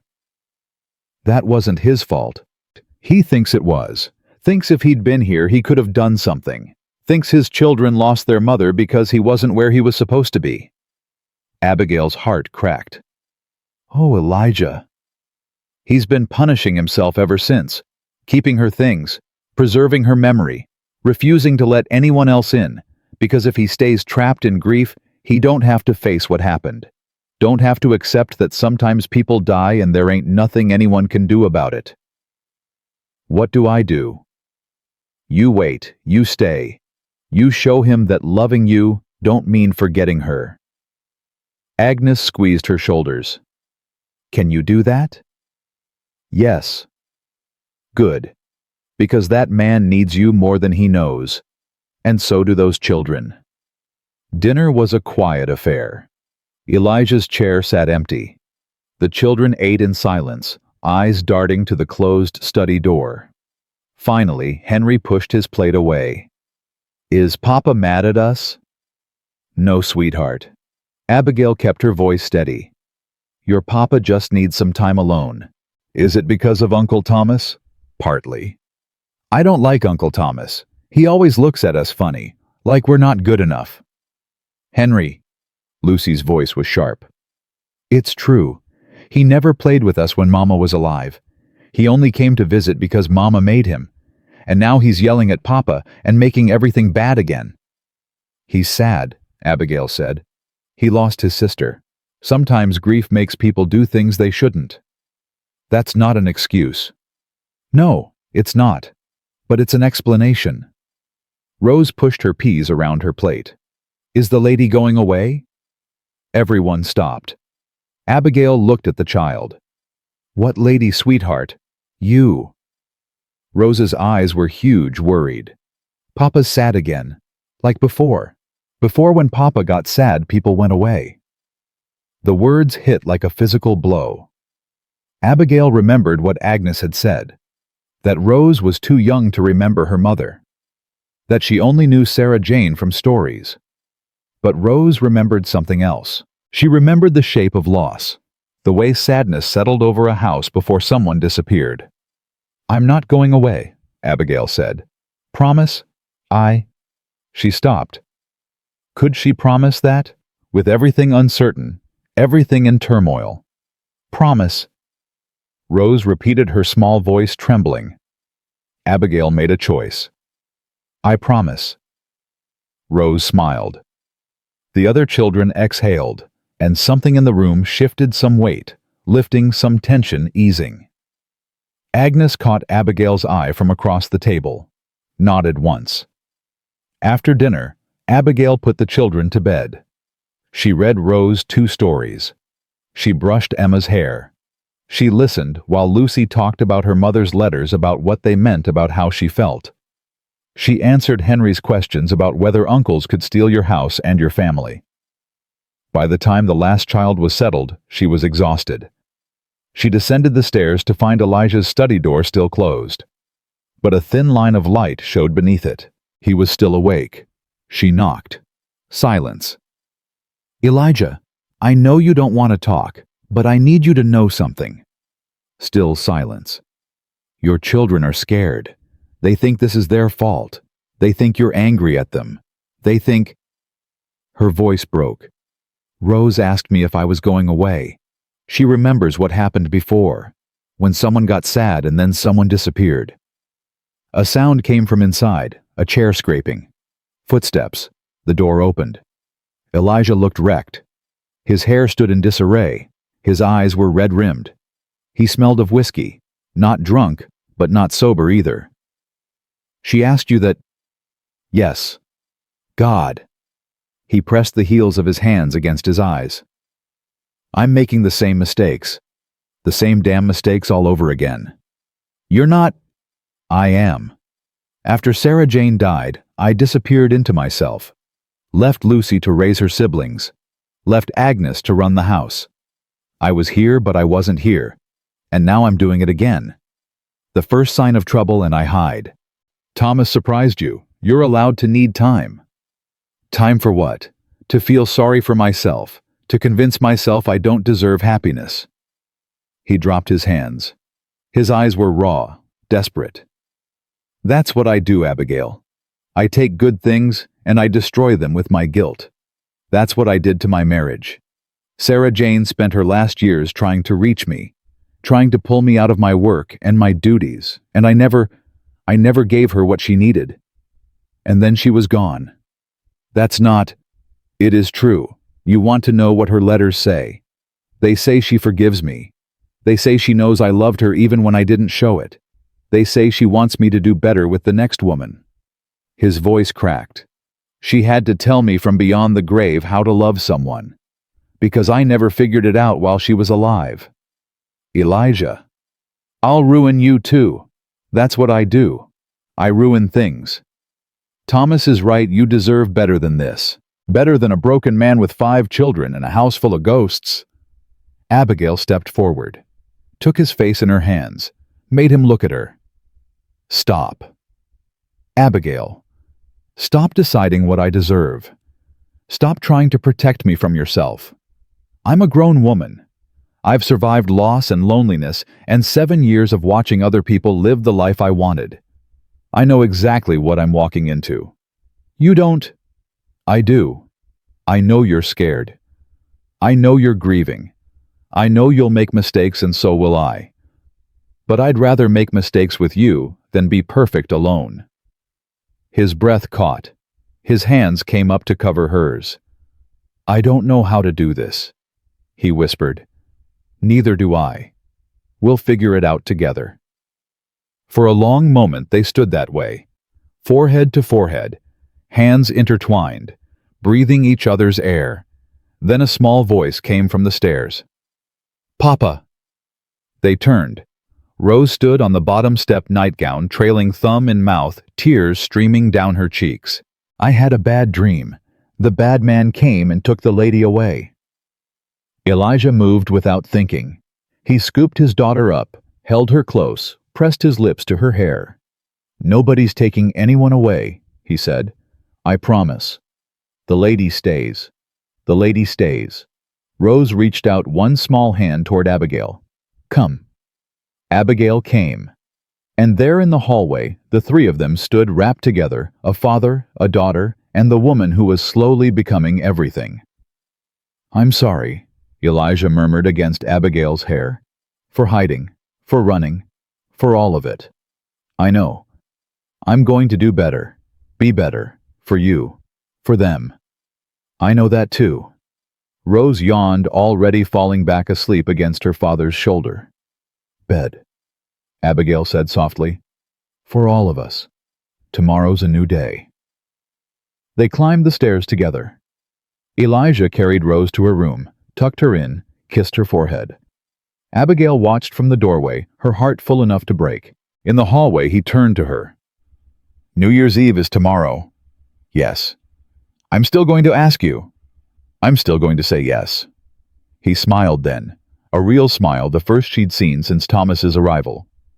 "Good night, Abigail." "Good night, Elijah." She walked to her room with his eyes on her back and the taste of tomorrow on her tongue. But tomorrow came with a storm. Abigail woke to howling wind. Snow drove sideways past her window. The temperature had dropped so severely that ice had formed on the inside of the glass. Agnes met her at the bottom of the stairs, face grim. "Blizzard rolled in overnight, worst I've seen in years." "How bad?" "Bad enough that nobody's going anywhere. Roads are buried. Can barely see the barn from the porch." "The animals?" "Elijah's already out there. Has been since before dawn." Abigail grabbed her coat. "I'll help." "In this, you'll freeze before you reach the barn." "Then I'll freeze. He shouldn't be out there alone." She pushed through the door into a wall of white. The cold hit like a fist, stealing her breath, numbing her face instantly. She couldn't see 10 feet ahead. But she heard him. Somewhere in the white, Elijah's voice calling to the horses. She followed the sound. The barn loomed out of the snow. She stumbled through the door, gasping, covered in white. Elijah spun, saw her, and his face shifted through shock, anger, and something that looked like fear. "What are you doing out here?" "Helping." "You shouldn't. It's too dangerous." "I'm here now. Put me to work." He stared at her for a long moment, then something broke in his expression. "Stubborn woman. You're just figuring that out." They worked side by side for hours, breaking ice from water troughs, distributing extra feed, checking on Duchess and her foal, making sure every animal was sheltered, warm, safe. By midday, Abigail couldn't feel her fingers even inside the leather gloves Elijah had given her. "Enough." He pulled her toward the barn door. "Inside. Now." "But the cattle can wait." "You can't." They struggled back to the house, fighting wind that tried to knock them flat. Elijah kept one arm around her, shielding her body with his. Inside, Agnes had hot coffee waiting. The children clustered by the fire, wide-eyed at the storm's fury. "Is it gonna stop, Papa?" Henry asked. "Eventually. Might be a day or two." "A day or two." "Blizzards don't follow schedules, son." The reality settled over them. They were trapped. No going to town. No visitors. No escape from whatever was building between them. "Well," Agnes said, practically, "at least we've got food and firewood. And each other." Rose tugged at Abigail's frozen skirt. "Story." "After I warm up, sweetheart." "Story now." "Rose." Lucy's voice was gentle but firm. "Let Miss Mercer get warm first." "It's all right." Abigail let the child pull her toward the fire.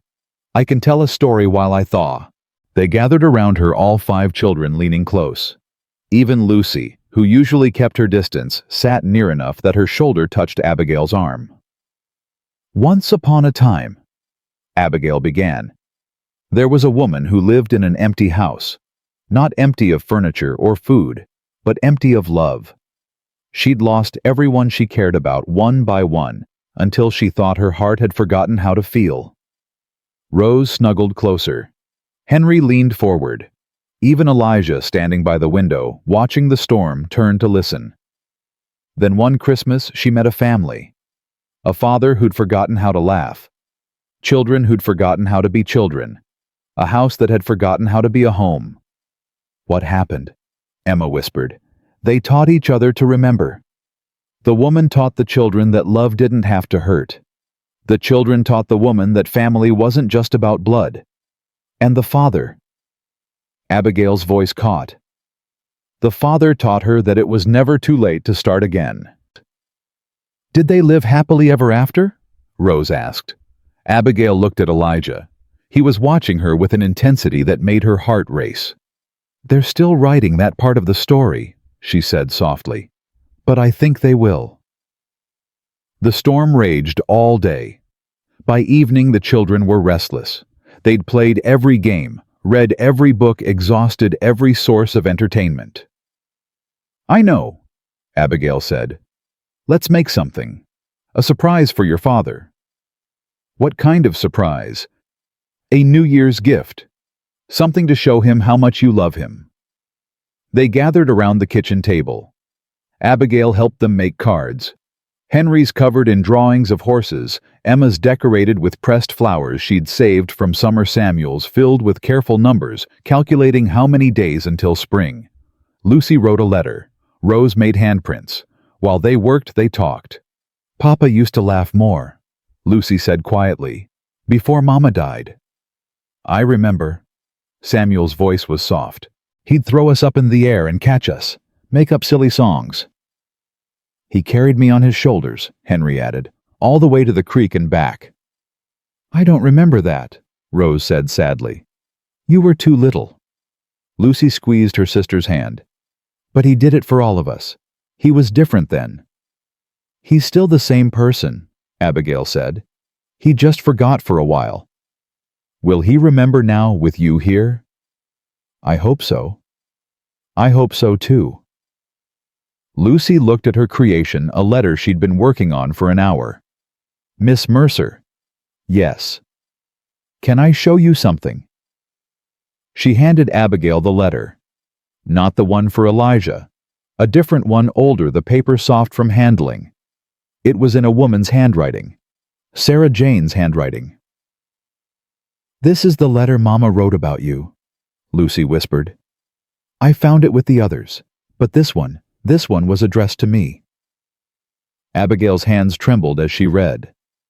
My darling Lucy, if you're reading this, I've gone to be with the angels. I'm sorry, sweetheart. I didn't want to leave you.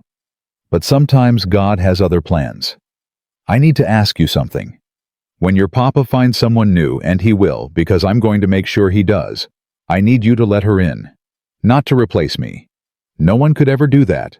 But to fill the empty spaces I'll leave behind.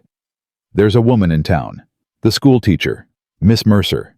She has kind eyes and a gentle heart, and she looks at you children like you're the most precious things in the world. I've watched her, Lucy. I've seen how she loves without expecting anything in return. If your papa chooses her, be happy for him. Be happy for yourself. Let her love you, sweetheart. Let yourself love her back. You have so much love to give. Don't let grief steal that from you. All my love forever and always, Mama. Abigail's tears fell onto the paper. She knew, Lucy whispered. She saw you, and she knew. Lucy. I was scared before, scared that loving you meant forgetting her. But Mama's telling me it's okay. The girl's voice broke. She's telling me from heaven that it's okay. Abigail pulled her close. It is okay. It's more than okay. I love you, Miss Mercer. The words came muffled against Abigail's shoulder. I want you to be my mama, my second mama. Oh, sweetheart. Abigail held her tighter. I love you too. All of you. More than I ever thought possible.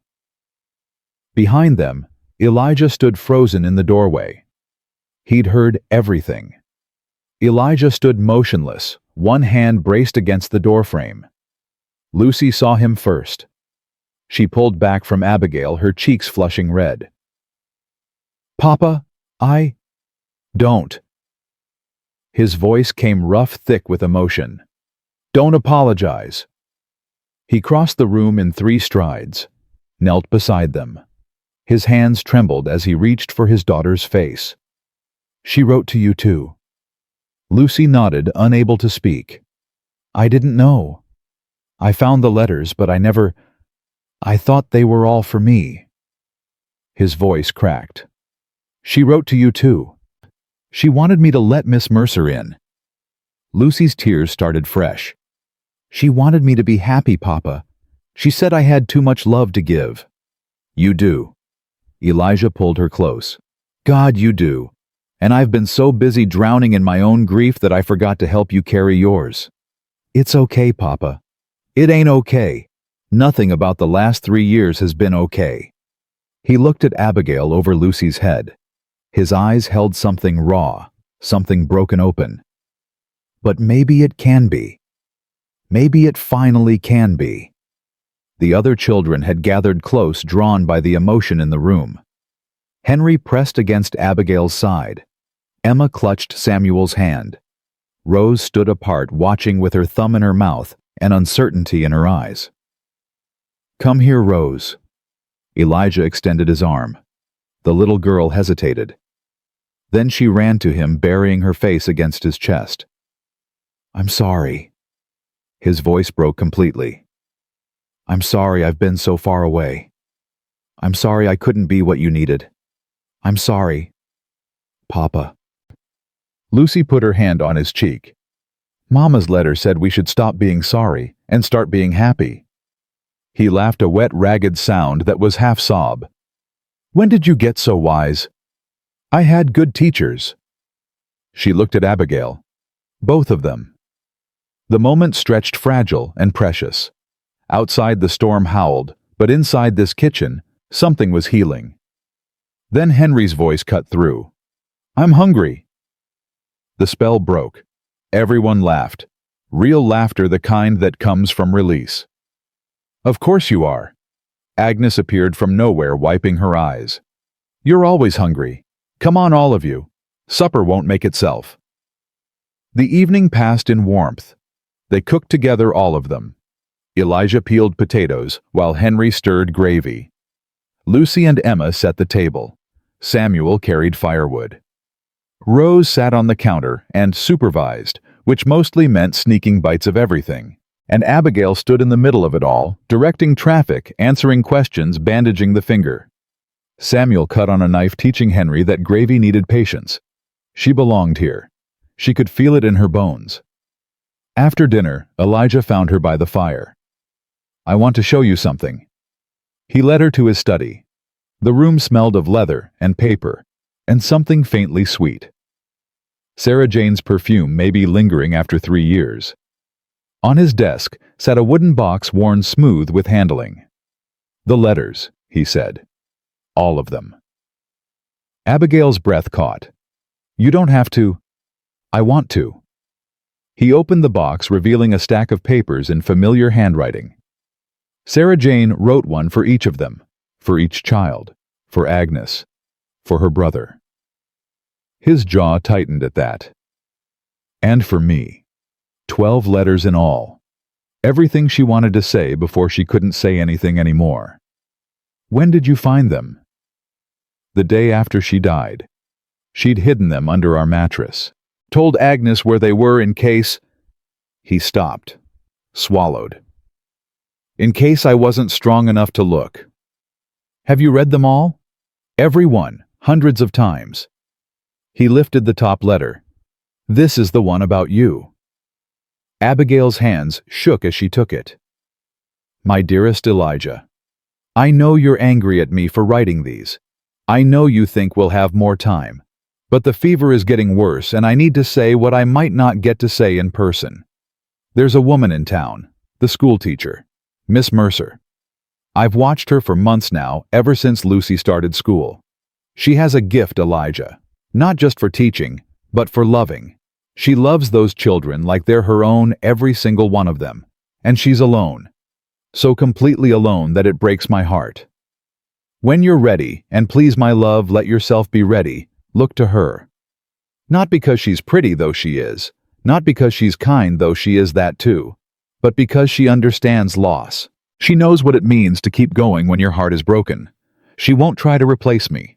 She'll build something new with you instead. I've seen how you look at the future, Elijah, like it's a punishment you have to endure. But life isn't a punishment, it's a gift, even the hard parts. Let her in. Let yourself be happy. And know that wherever I am, I'm cheering for you both. All my love. Until we meet again. Sarah Jane. Abigail's tears fell onto the paper. "She saw me," she whispered. "We never spoke more than a few words, and she saw me." She saw everyone. Elijah's voice was raw. It was her gift, looking through people's walls to the truth underneath. She must have been extraordinary. She was, but... He stopped. His hand found hers. She's gone, Abigail, and you're here. And I think that's exactly what she wanted. Elijah. Don't say anything yet. I'm still going to ask you proper tomorrow, but I needed you to know. Needed you to understand that this isn't just about me being lonely or the children needing a mother. Sarah Jane chose you. Before she died, she looked at every woman in this town and chose you. That's a lot to live up to. You already have. He lifted her hand to his lips. Every moment since you walked through that door, you've lived up to it. The study door burst open. Agnes stood in the threshold, face pale. It's Henry. He collapsed. They ran. Henry lay on the kitchen floor, Samuel kneeling beside him, Lucy holding his hand.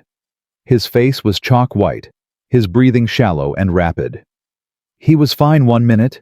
Samuel's voice shook. And then, he just fell. Elijah dropped beside his son. Henry! Henry, can you hear me? The boy's eyes fluttered. Papa. I'm here. What happened? Felt dizzy. Hot. His small hand clutched his father's arm. My chest hurts, Papa. Abigail pressed her hand to his forehead. Burning. Fever. Her voice stayed calm despite the terror clawing at her chest. How long has he been feeling poorly? He said his head hurt at dinner, Emma whispered. But he always says that when he doesn't want to eat vegetables. The storm, Agnes said grimly. He was out in it this morning helping with the animals. If he got too cold and then warmed up too fast. We need the doctor. Elijah's voice held an edge of panic. Can't get to town in this. Agnes shook her head. Roads are buried. Can't see past the porch. Then I'll ride blind. Papa. Lucy's voice cut through. You'll die before you get there. Then who'll take care of the rest of us? The truth of it hit like a blow.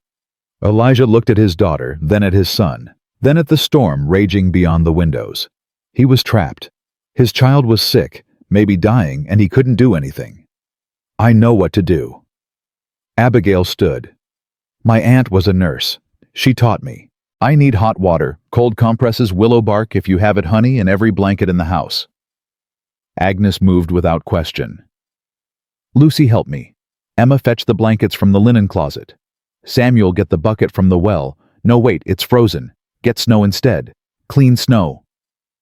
The household sprang into action. Abigail knelt beside Henry, taking his pulse, checking his breathing. His heart raced beneath her fingers. His skin burned. Stay with me, Henry. She kept her voice steady. Can you tell me where it hurts? Everywhere. His voice was tiny. Is Miss Mercer? Am I dying like Mama? The words pierced her heart. No. She cupped his face in her hands. You're not dying. You've got a fever, that's all. We're going to make you better. Promise. I promise. She shouldn't have promised. She knew that. But looking at his terrified face, at Elijah's haunted eyes, at the other children standing frozen with fear, she couldn't do anything else. The next hours blurred together. Abigail worked with fierce concentration, drawing on everything Aunt Ruth had taught her. She bathed Henry's forehead with cool cloths. She brewed willow bark tea and coaxed him to swallow it drop by drop. She wrapped him in blankets when he shivered, unwrapped him when the fever spiked. Elijah stayed beside her, following her instructions without question. Hold his hand. Keep talking to him. Don't let him slip away. What do I say? Anything. Tell him about the horses. Tell him about summer. Tell him you love him. So Elijah talked. He told Henry about the foal that Abigail had saved, about how they'd name it together when spring came. He told him about the fishing they'd do when the creek thawed. He told him about his mother, about how she used to sing him to sleep, about how proud she would be of the boy he was becoming. And through it all, Abigail worked. The fever peaked near midnight. Henry's breathing went ragged. His body shook with chills. His eyes rolled back, showing only white. No. Elijah's voice cracked. No, not him. Please God, not him too. Abigail moved faster. More cold cloths. More willow bark. She stripped off the blankets, ignored the boys shivering, focused on bringing the fever down before it burned his brain. Come on, Henry. She pressed her hands against his chest, feeling his heart race beneath her palms. Come on, fight this. The children huddled in the doorway, Agnes holding Rose, Lucy gripping Emma's hand, Samuel standing straight but trembling. Is he gonna die? Rose whispered. No one answered. The clock struck 1. Henry convulsed once, twice, 3 times. Then he went still. No! Elijah lunged forward. Henry. Abigail pressed her ear to the boy's chest, listened, waited, and heard it. A heartbeat, steady, slowing. She touched his forehead, cooler. The fever's breaking. Her voice shook with relief. He's through the worst of it. Elijah collapsed beside his son, pressing his face against the boy's small hand, his shoulders heaving with silent sobs. Thank you. The words came muffled. Thank you. Don't thank me yet. He needs rest, days of rest. But he'll live. He'll live. Elijah raised his head. His face was wrecked with tears, but his eyes held something new, something fierce. You saved him. Just like you saved Duchess. Just like you saved all of us. I didn't. You did. He reached for her, pulled her close, held her against his chest. You did. They stayed that way, kneeling on the kitchen floor, with a sick child between them, until dawn began to lighten the windows. The storm broke on New Year's Eve morning. Abigail woke to silence. No howling wind, no driving snow, just pale light filtering through frost-covered glass. She'd fallen asleep in the chair beside Henry's bed. Her neck ached, her back protested. But the boy was sleeping peacefully, color returning to his cheeks, his breathing slow and even. She touched his forehead. Cool. Thank God, she whispered. He's going to be fine. She turned. Agnes stood in the doorway with a cup of coffee. The fever's gone. He'll be weak for a few days, but boys bounce back fast. The housekeeper handed her the cup. You should rest, really rest, in a bed. I can't leave him. Lucy's already fighting to take over. Let her. She needs to feel useful. Abigail looked at Henry's peaceful face, then nodded. She found Elijah on the porch, staring at a world transformed. The blizzard had buried everything in white. Drifts reached the windowsills. The barn was a white mound in the distance. Even the fences had disappeared. But the sky was clear. The sun was rising, and somewhere birds were singing. Beautiful, isn't it? His voice was hoarse from the night's vigil. Almost worth the terror. How are you? Alive. He turned to look at her. Thanks to you. I didn't. Stop saying that. He stepped closer. Stop denying what you are, what you've done. In 1 week, you've brought more life back to this family than we've had in 3 years. It wasn't just me. Mostly you. His hand found hers. Abigail. I know I said I'd wait until tonight. I know I said I'd do it proper. But after last night, after almost losing Henry, I can't wait another minute. Her heart stopped. Elijah. I love you. The words came out rough, raw, absolutely certain. I don't know when it happened. Maybe the moment you walked into Henderson's store. Maybe the moment you reached into that mare and saved her foal. Maybe the moment I saw you holding my daughter and realized my heart wasn't dead after all. I love you too. I know you do. I've known for days. The way you look at my children. The way you look at me. The way you've thrown yourself into this family like you've always belonged here. I feel like I have. Because you do. He took her other hand. Marry me, Abigail. Not because Sarah Jane picked you out. Not because the children need a mother. Marry me because I can't imagine facing another day without you beside me." Tears streamed down her face. "Yes, yes, yes, 1,000 times yes." He kissed her. Not a gentle kiss, not a proper kiss. A kiss that held 3 years of grief and 1 week of hope and a lifetime of promise. She melted into him, feeling something finally click into place. When they broke apart, 5 faces were pressed against the window. "Does this mean she's staying?" Henry's voice came muffled through the glass. He looked pale and thin, but he was smiling. "Get back in bed." Abigail and Elijah shouted together. "Not until you answer." Elijah looked at her. She looked at him.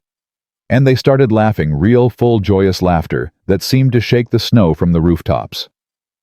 "Yes," Elijah called to his children. "She's staying forever." The cheers that erupted could probably be heard in town. The day passed in celebration. Agnes made a special breakfast, despite the short supplies. The children decorated the parlor with every remaining ribbon and ornament. Even Henry was allowed to sit in the big chair by the fire, bundled in blankets, supervising the festivities. "We're getting married," he announced to no one in particular. "Miss Mercer is going to be our new mama." "Second mama," Lucy corrected gently. "Second mama." Henry agreed. "But she'll live with us, so that makes her first. Sort of." "That don't make any sense," Samuel said. "Does too." "Does not." "Children." Elijah's voice held warm warning. "No fighting on New Year's Eve." "But Papa." "No fighting. That's final." Rose tugged at Abigail's skirt. "Story." "What kind of story?" "The one about the lady and the family. Tell me how it ends." Abigail lifted the child into her lap. "Well, let's see. The lady married the father. She became the second mama to all 5 children, and they lived in a big house with a barn full of horses and a creek out back for fishing." "Did they live happily ever after?" "They lived happily, not perfectly, nobody lives perfectly. But happily, yes, because they had each other. And no more bad dreams. Sometimes bad dreams, but every time someone woke up scared, there was always someone there to hold them until the fear went away." Rose smiled. "Good ending." "I think so too." The sound of horses broke through the moment. Elijah moved to the window. His body went rigid. "What is it?" Abigail set Rose down and crossed to stand beside him. A wagon was struggling through the drifts, 2 horses laboring hard and driving them.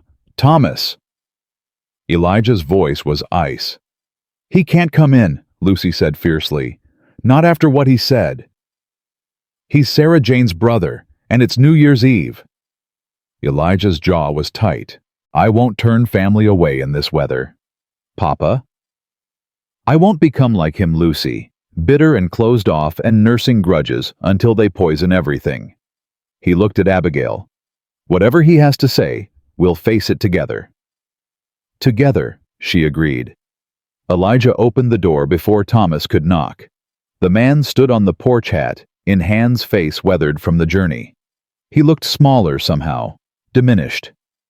"Elijah," his voice was rough. "I know I ain't welcome, but I had to come." "Why?" "To apologize." The word hung in the cold air. "I was cruel," Thomas continued.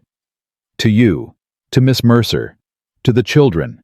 Sarah Jane would be ashamed of me. She would." Thomas flinched at the blunt agreement. "I was angry, scared. Seeing someone else in her house wearing her things, it felt like losing her all over again." "I understand that. But it ain't right. Holding on to the dead so tight that you strangle the living." His eyes found Abigail. "My sister chose you. Before she died, she looked at this woman and saw someone who could love her children. And I tried to run her off because I couldn't let go." "Thomas, let me finish." His voice cracked. "I rode through a blizzard to say this. Damn near killed myself and 2 good horses. The least you can do is listen." Elijah stepped aside. "Come in." They gathered in the parlor. The children pressed close to Abigail, protective, suspicious. Agnes stood with arms crossed, eyes narrow. Thomas turned to face them all. "I ain't asking forgiveness. I don't deserve it. But I am asking for a chance to do better." He looked at Lucy. "Your mama wrote me a letter too, before she died. Told me to stop being so angry at the world.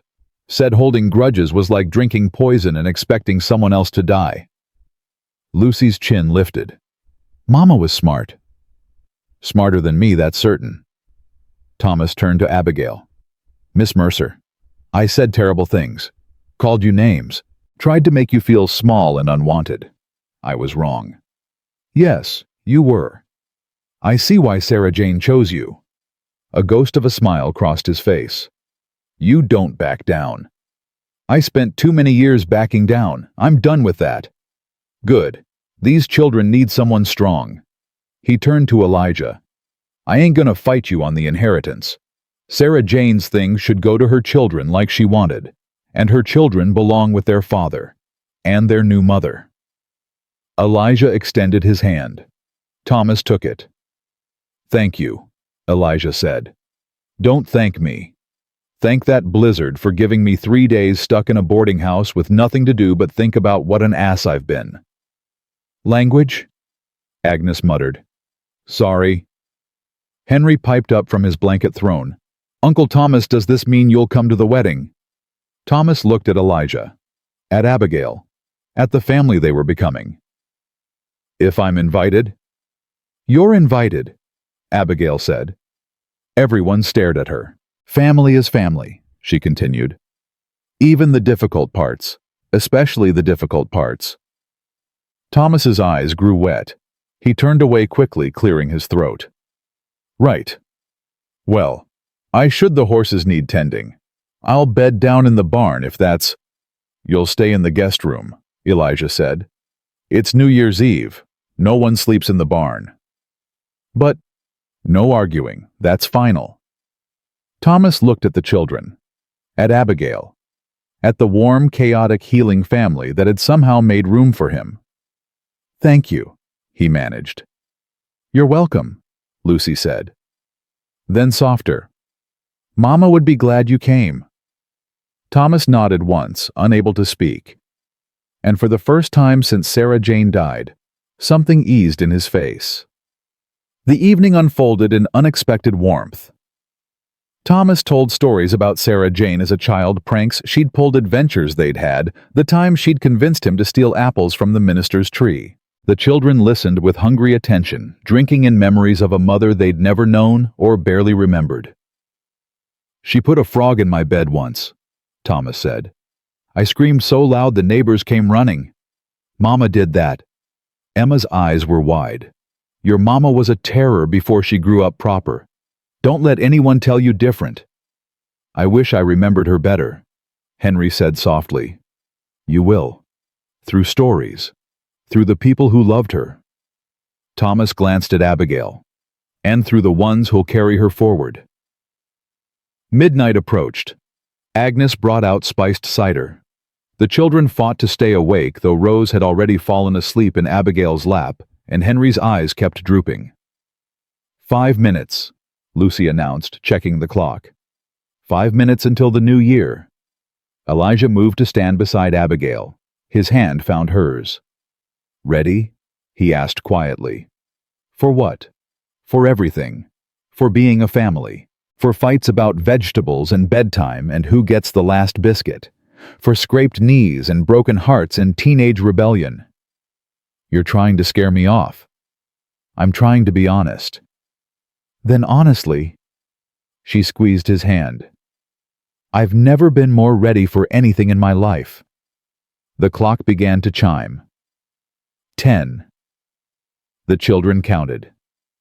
9. 8. Thomas raised his cup. Agnes wiped her eyes. The fire crackled warm and bright. 7, 6, 5. Elijah turned to face Abigail fully. In his eyes, she saw everything: grief and hope, fear and faith, the man he'd been and the man he was becoming. 4, 3, 2. "Happy New Year, Abigail," he whispered. "Happy New Year, Elijah." 1. He kissed her as the clock finished striking. The children cheered. Agnes laughed. Even Thomas managed to smile. And outside, the first light of a new year broke over a world washed clean with snow. The first week of the new year passed in a blur of preparations. Word spread through Copper Creek like wildfire. The schoolteacher was marrying the Callahan widower. The spinster had found her family. The lonely man had finally opened his heart. Some whispered scandal, some whispered blessing. Most just whispered. Harriet Cole was notably silent. She tried to visit yesterday. Agnes reported returning from town with supplies. "Came by Henderson's while I was there. Wanted to know if the rumors were true." "What did you tell her?" Abigail asked. "Told her to mind her own business and read her Bible more, specifically the parts about casting stones." Elijah laughed a real laugh, full and warm. He'd been laughing more these past days, smiling more, touching more. His hand on Abigail's shoulder, his fingers brushing hers at meals. Small gestures that spoke louder than words. "The wedding's set for Sunday," he said.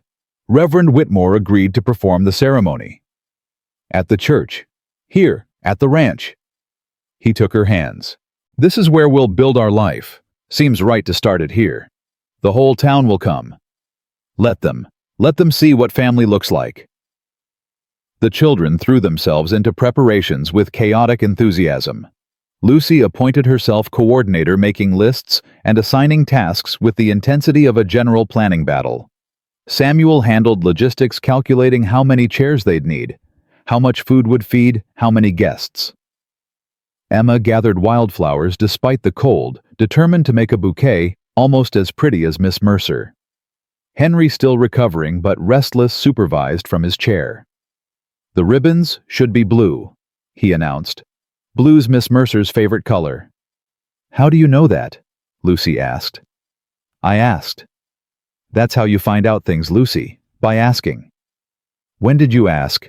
"When she was taking care of me. I asked lots of things. She likes blue, she likes horses. She used to have a cat named Whiskers, and her favorite food is apple pie." Abigail laughed. "You were supposed to be resting." "Resting is boring. Asking questions is better." Rose tugged at Abigail's skirt. "What color dress?" "White, sweetheart. Brides wear white." "Why?" "It's tradition." "Why?" "Because—" Abigail paused. "You know, I'm not entirely sure. It's just what people do." "That's a silly reason." "Maybe so, but sometimes traditions are nice, even when they're silly." Rose considered this. "I want to wear white too."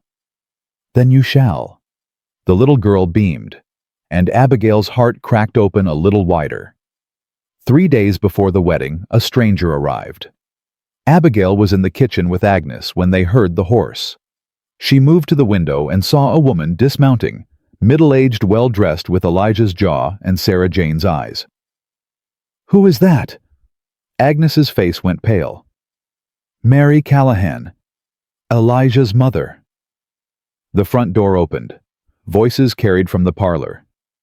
"Elijah James Callahan, you're getting married, and I had to hear about it from a letter that arrived 3 days after the news had already spread across 2 counties. Mama. Don't you mama me. I had to ride through half-melted snowdrifts for 2 days to get here. My bones ache in places I didn't know I had bones. The least you could do is offer me coffee before I meet this woman who's apparently stolen your heart." Abigail straightened her spine. "I'll make the coffee." "No." Agnes caught her arm. "You'll go out there and introduce yourself proper. Mary Callahan is a force of nature, but she's fair. Don't let her see you scared." "I'm not scared." "You're terrified. So am I most days. Go anyway." Abigail smoothed her dress, touched her hair, and walked into the parlor. Mary Callahan turned at her entrance. The older woman's eyes swept over her, assessing, measuring, missing nothing. So, you're the schoolteacher? Yes, ma'am, Abigail Mercer. Soon to be Abigail Callahan, from what I hear. Yes, ma'am. Mary circled her slowly like a buyer examining a horse. Abigail stood still, refusing to flinch. You're thinner than I expected. And paler. Ranch life is hard work. Think you can handle it? I've handled harder. Have you now? I've buried both parents and the aunt who raised me. I've spent 7 years alone in boarding rooms teaching other people's children because I had no family of my own. I've walked into a house full of grief and helped it learn to breathe again. Abigail lifted her chin. I can handle ranch work, Mrs. Callahan. Silence stretched between them. Then Mary laughed.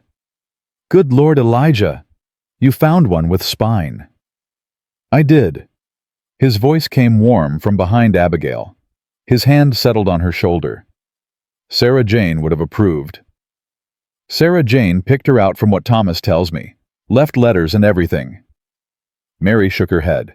My daughter-in-law always did think 3 steps ahead of everyone else. You spoke with Thomas. He stopped by on his way home, told me everything. The blizzard, the sick boy, the way this woman worked through the night to save him. Mary's eyes softened just slightly. He also told me he'd been an ass and that you'd forgiven him anyway. Language, Mama. I'm 63 years old. I'll use whatever language I please. She turned back to Abigail. So, you're marrying my son, becoming mother to my grandchildren. That's not a small thing. No, ma'am, it isn't.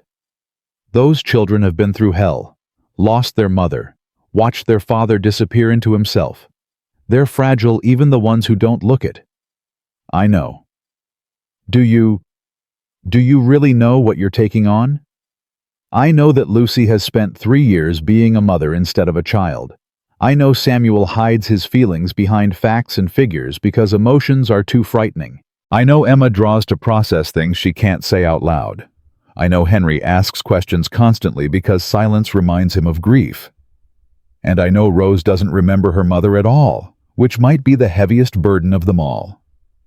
Mary stared at her.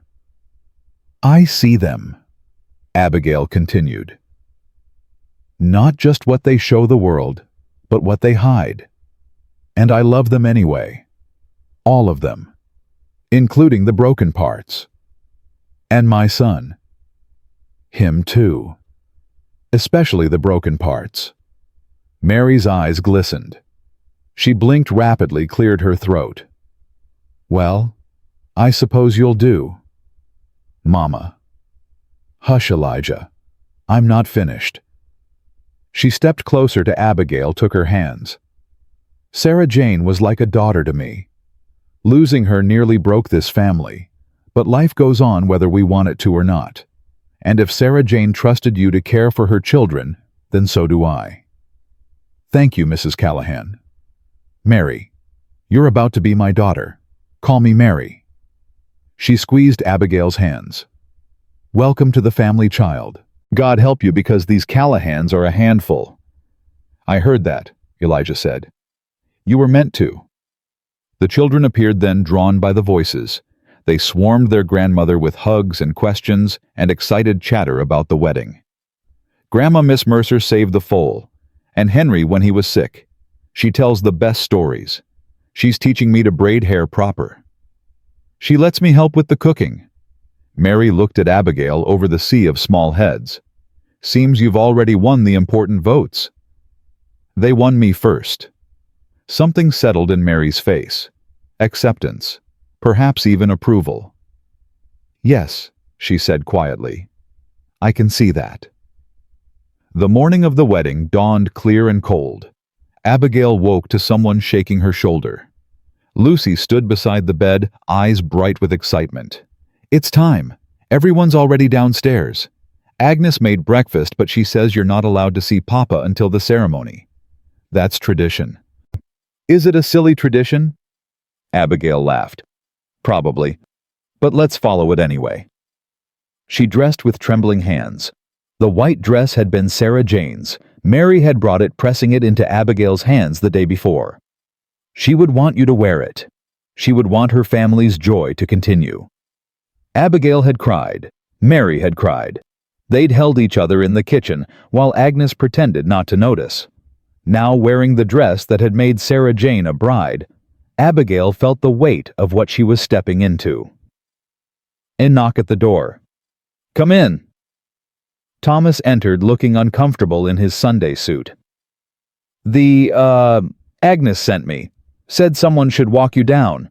Since you don't have—" He stopped, clearly fumbling. "Since I don't have a father—" "Yeah."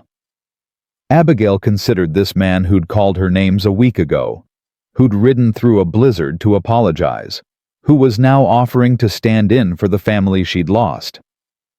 "I'd be honored, Thomas." He exhaled. "Good. That's good. I was worried you'd say no. We're family now. Family doesn't say no to each other." His eyes went wet. He turned away quickly, clearing his throat. "Right. Well, they're waiting." The parlor had been transformed. Chairs lined both sides of the room, filled with neighbors and townsfolk who'd come to witness the impossible, a broken family healing, a lonely woman finding home. Agnes stood by the kitchen door, wiping her eyes. Mary sat in the front row, Rose in her lap. The other children stood beside their father, scrubbed and combed and practically vibrating with excitement. And Elijah. Elijah stood at the front of the room wearing his best suit, his hair combed back, his eyes fixed on the doorway. When he saw her, his face transformed. Not just happiness, something deeper. Something that looked like a man finally believing he deserved good things. Thomas walked her down the makeshift aisle, placed her hand in Elijah's, stepped back. "Dearly beloved," Reverend Whitmore began. But Abigail barely heard him. She was drowning in Elijah's eyes, in the warmth of his hands holding hers, in the reality of this moment she'd stopped believing she'd ever have. "Do you, Elijah James Callahan, take this woman to be your wife?" "I do." "Do you, Abigail Ruth Mercer, take this man to be your husband?" "I do." "Then by the power vested in me, I now pronounce you man and wife." The Reverend smiled. "You may kiss the bride." Elijah cupped her face in his hands. "I love you," he whispered. "I love you too." He kissed her. The children cheered, the guests applauded. Somewhere Agnes sobbed openly. But Abigail heard none of it. She was lost in this kiss, in this man, in this new life that was finally beginning. When they broke apart, Henry's voice cut through. "Does this mean I can call you Mama now?" Abigail laughed through tears. "Yes, sweetheart, you can call me Mama now. Mama Abigail." He tested the words. "Mama Abigail, I like it." "Mama Abby," Rose corrected. "Easier." "Mama Abby," Emma agreed. "Mama Abby it is," Samuel said, trying to sound dignified and failing completely. Lucy hung back as always, watching. Abigail crossed to her. "What about you?" The girl's eyes were bright with unshed tears. "I already have a mama." "I know. And she'll always be your first mama. I'm not trying to replace her." "I know," Lucy's voice cracked. "But I think I could have room for two, if you want me to." Abigail pulled her into a fierce embrace. "I want nothing more." The reception spilled out of the house and into the yard. Tables had been set up despite the cold. Food covered every surface, contributions from neighbors who'd doubted and gossiped and whispered, but who still showed up with casseroles and pies, because that's what communities did. Even Harriet Cole had come. She stood at the edge of the gathering, watching with an expression Abigail couldn't read. "I should talk to her," Abigail said to Elijah. "You don't have to." "I know, but I want to." She crossed the yard, aware of people watching, whispering, stopped in front of the widow. "Mrs. Cole, thank you for coming." Harriet's chin lifted. "I wasn't going to, but curiosity won out. And I see what I expected to see, a woman who got what she wanted. I didn't scheme for this, Mrs. Cole. I didn't plan any of it." Maybe not, but you got it anyway. Harriet's voice was bitter. Some women are just lucky, I suppose. Is that what you think this is, luck? What else would I call it? Abigail considered her response carefully. I call it grace, the kind that comes after you've given up hoping for it. I spent 7 years alone, Mrs. Cole. 7 years watching other people live the life I wanted. I'd made my peace with it. Convinced myself I didn't deserve more. And now I know I was wrong. Not because I earned this or because I'm special, but because sometimes life gives us second chances whether we think we deserve them or not. Harriet's face flickered. Something moved behind her eyes. My husband died 10 years ago, she said quietly. I've been waiting for my second chance ever since. Maybe you've been looking in the wrong places. Maybe. Her gaze drifted to Thomas, who stood by the punch bowl, looking uncomfortable in the crowd. Maybe I've been so busy wanting what I couldn't have that I missed what was right in front of me. It's never too late, Mrs. Cole. Isn't it? I was 32 when I stopped believing I'd find family. Now I have a husband and 5 children and a life I never imagined. Abigail touched her arm gently. If it could happen to me, it can happen to anyone. Harriet said nothing, but she didn't pull away. Later that evening, as the guests began to leave and the children began to flag, Elijah found Abigail standing by the window. What are you thinking about? Everything, nothing. How different my life is from a week ago. Regrets. Not a single one. She leaned against him. You. Only that I waited so long. He wrapped his arms around her from behind. Sarah Jane's letter, the one about you, she wrote it 3 years ago. I've known for 3 years and I still almost let fear stop me. But it didn't. Because the children wouldn't let it. Because Agnes wouldn't let it. Because you walked into that store on Christmas Eve and looked at my family like we were worth saving. You were always worth saving. I didn't believe that until you showed me. They stood in comfortable silence, watching darkness fall over the ranch that was now her home. Mama Abby. Rose appeared in the doorway, nightgown trailing thumb in mouth. What is it, sweetheart? I can't sleep. Will you tell me a story? Abigail looked at Elijah. He nodded, smiling. Go. I'll finish up here. She took Rose's hand and climbed the stairs. Tucked the child into bed, settled beside her. What kind of story? A true story.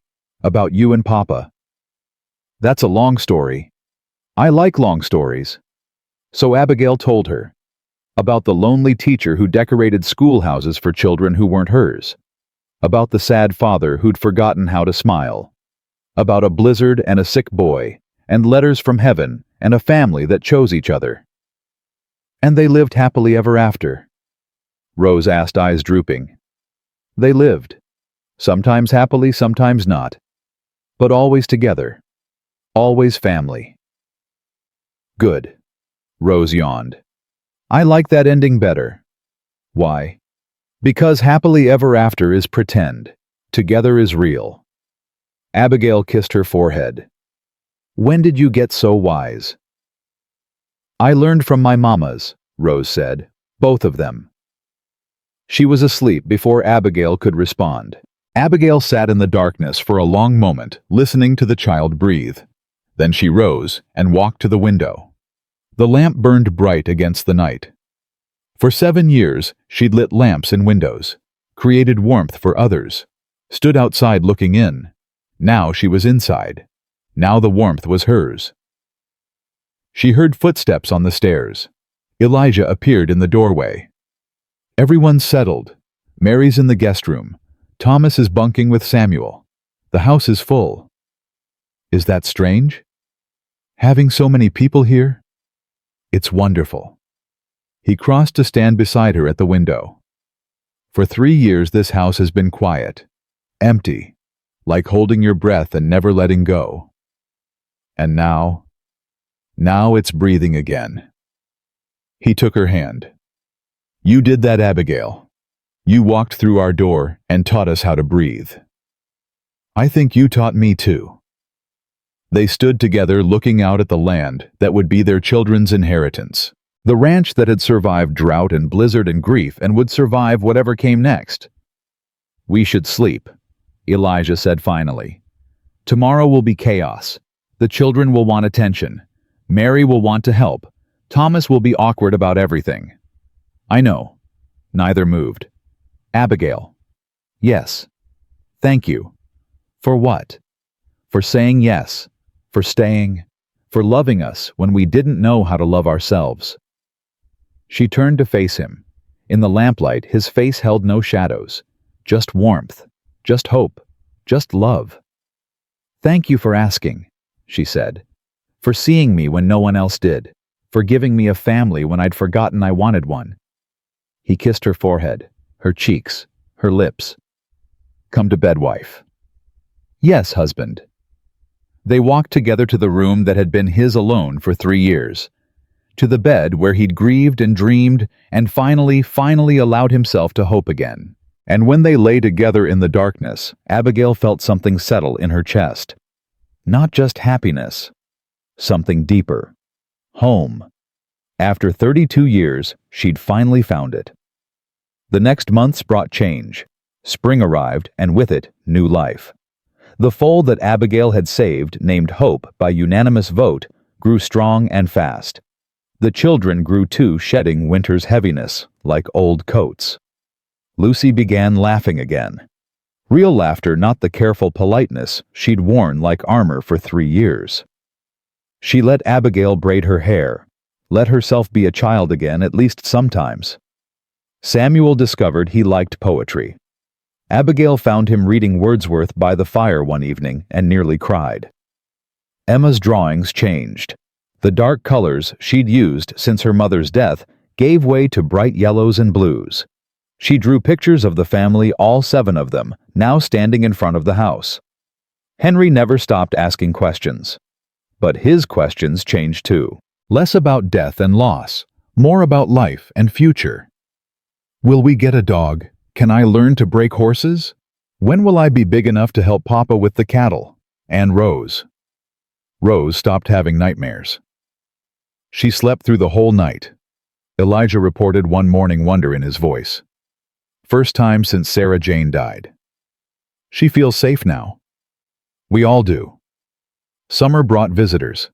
Families from town coming to see the transformation everyone whispered about. Former students of Abigail's bringing wildflowers and awkward congratulations.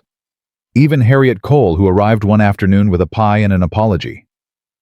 I've been thinking about what you said, the widow admitted, about looking in the wrong places. And I've started looking in the right ones. A pause.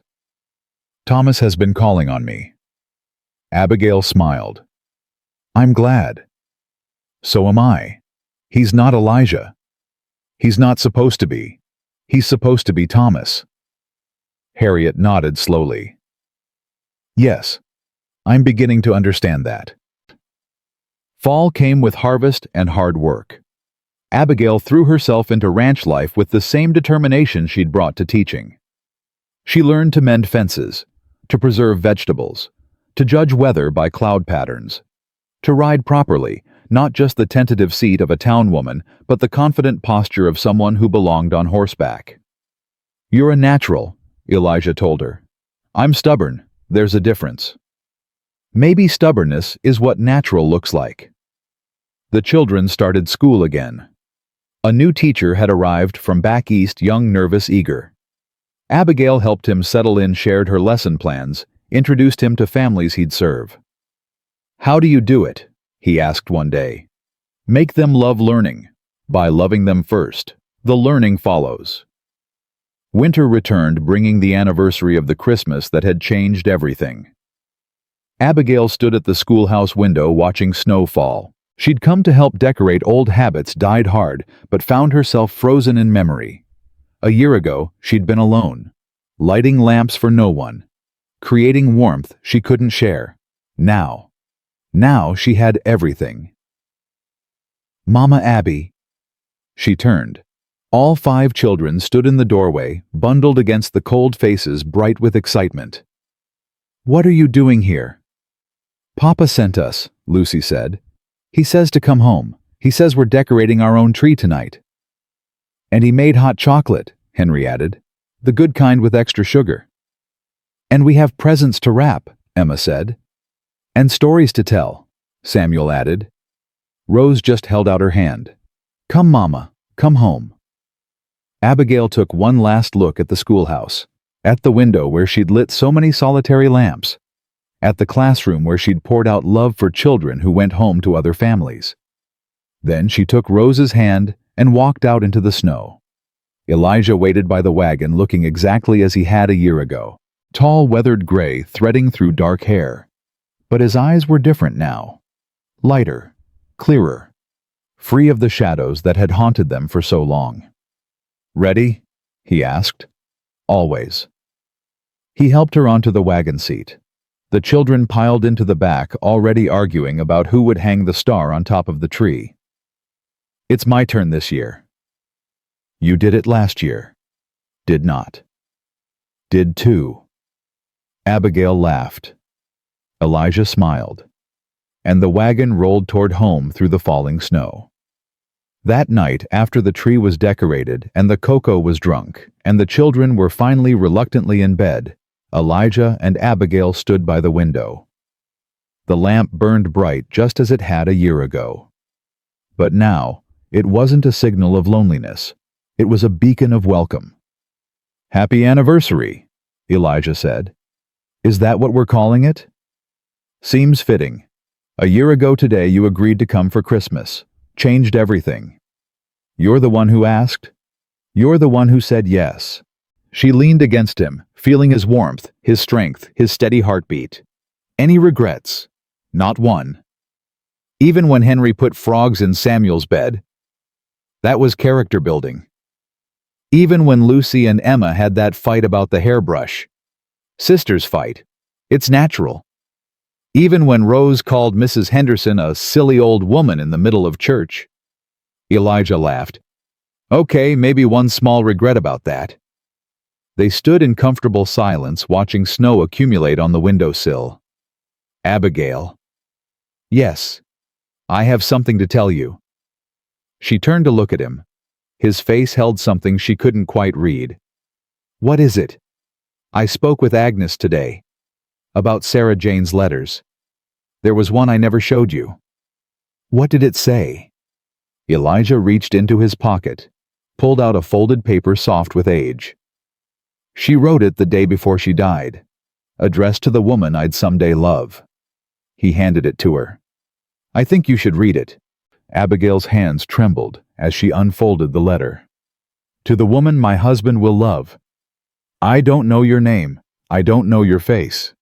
But I know you're out there somewhere, and I know Elijah will find you when he's ready. I want you to know something. I'm not jealous. I'm not angry. I'm grateful. Grateful that my children will have someone to love them when I can't. Grateful that my husband will find joy again after I'm gone. Grateful that life goes on even when it breaks our hearts. Take care of them for me. Love them the way I would have. Let them know that the first mother never forgets even from heaven. And don't be afraid of my memory. I'm not a rival to be defeated. I'm a foundation to be built upon. Everything you give them, you're building on top of the love I started. That makes us partners, you and I. Partners in loving the same beautiful, complicated, impossible family. Thank you for being brave enough to love a widower. Thank you for being strong enough to mother children who aren't yours by blood. Thank you for being everything I prayed you would be. Take care of my heart.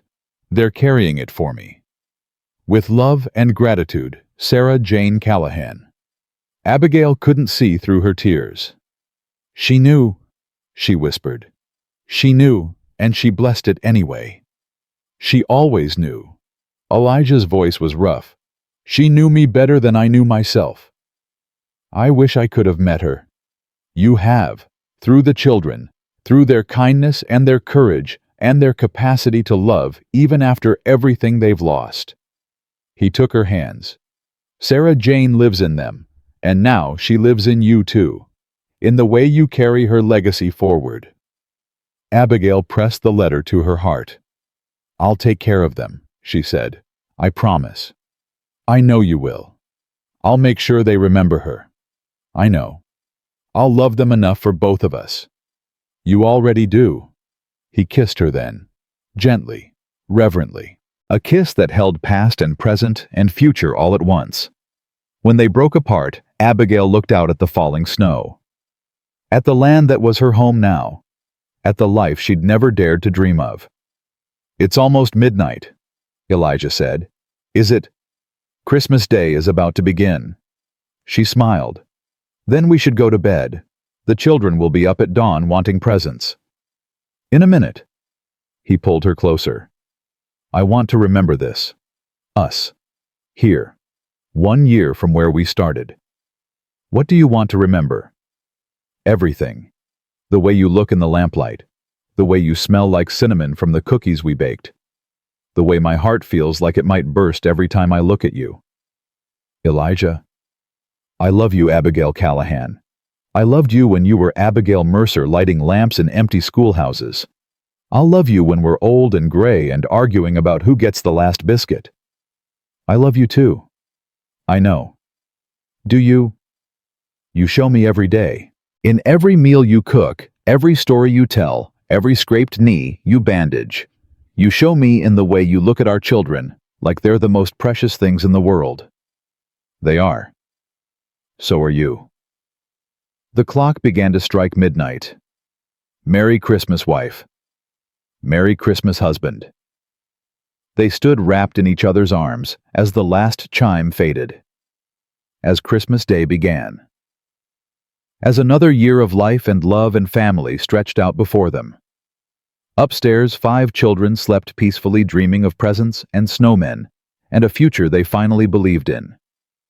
In the guest room, Agnes snored softly, her faithful heart at rest. And in the parlor, by the light of a lamp that no longer burned for loneliness, a man and a woman held each other and marveled at the miracle of second chances. 7 years ago, Abigail had given up on finding family. 3 years ago, Elijah had given up on finding joy. Now they had both. Not because they deserved it, not because they earned it, but because love, when it finally finds you, doesn't care about what you deserve or what you've earned. Love just comes, and when you're brave enough to let it in, it changes everything. The lamp burned on through the night, casting golden light across fresh snow. A beacon of welcome. A promise of warmth. A reminder that even the loneliest hearts, when they find each other, create a light bright enough to last forever. And they did.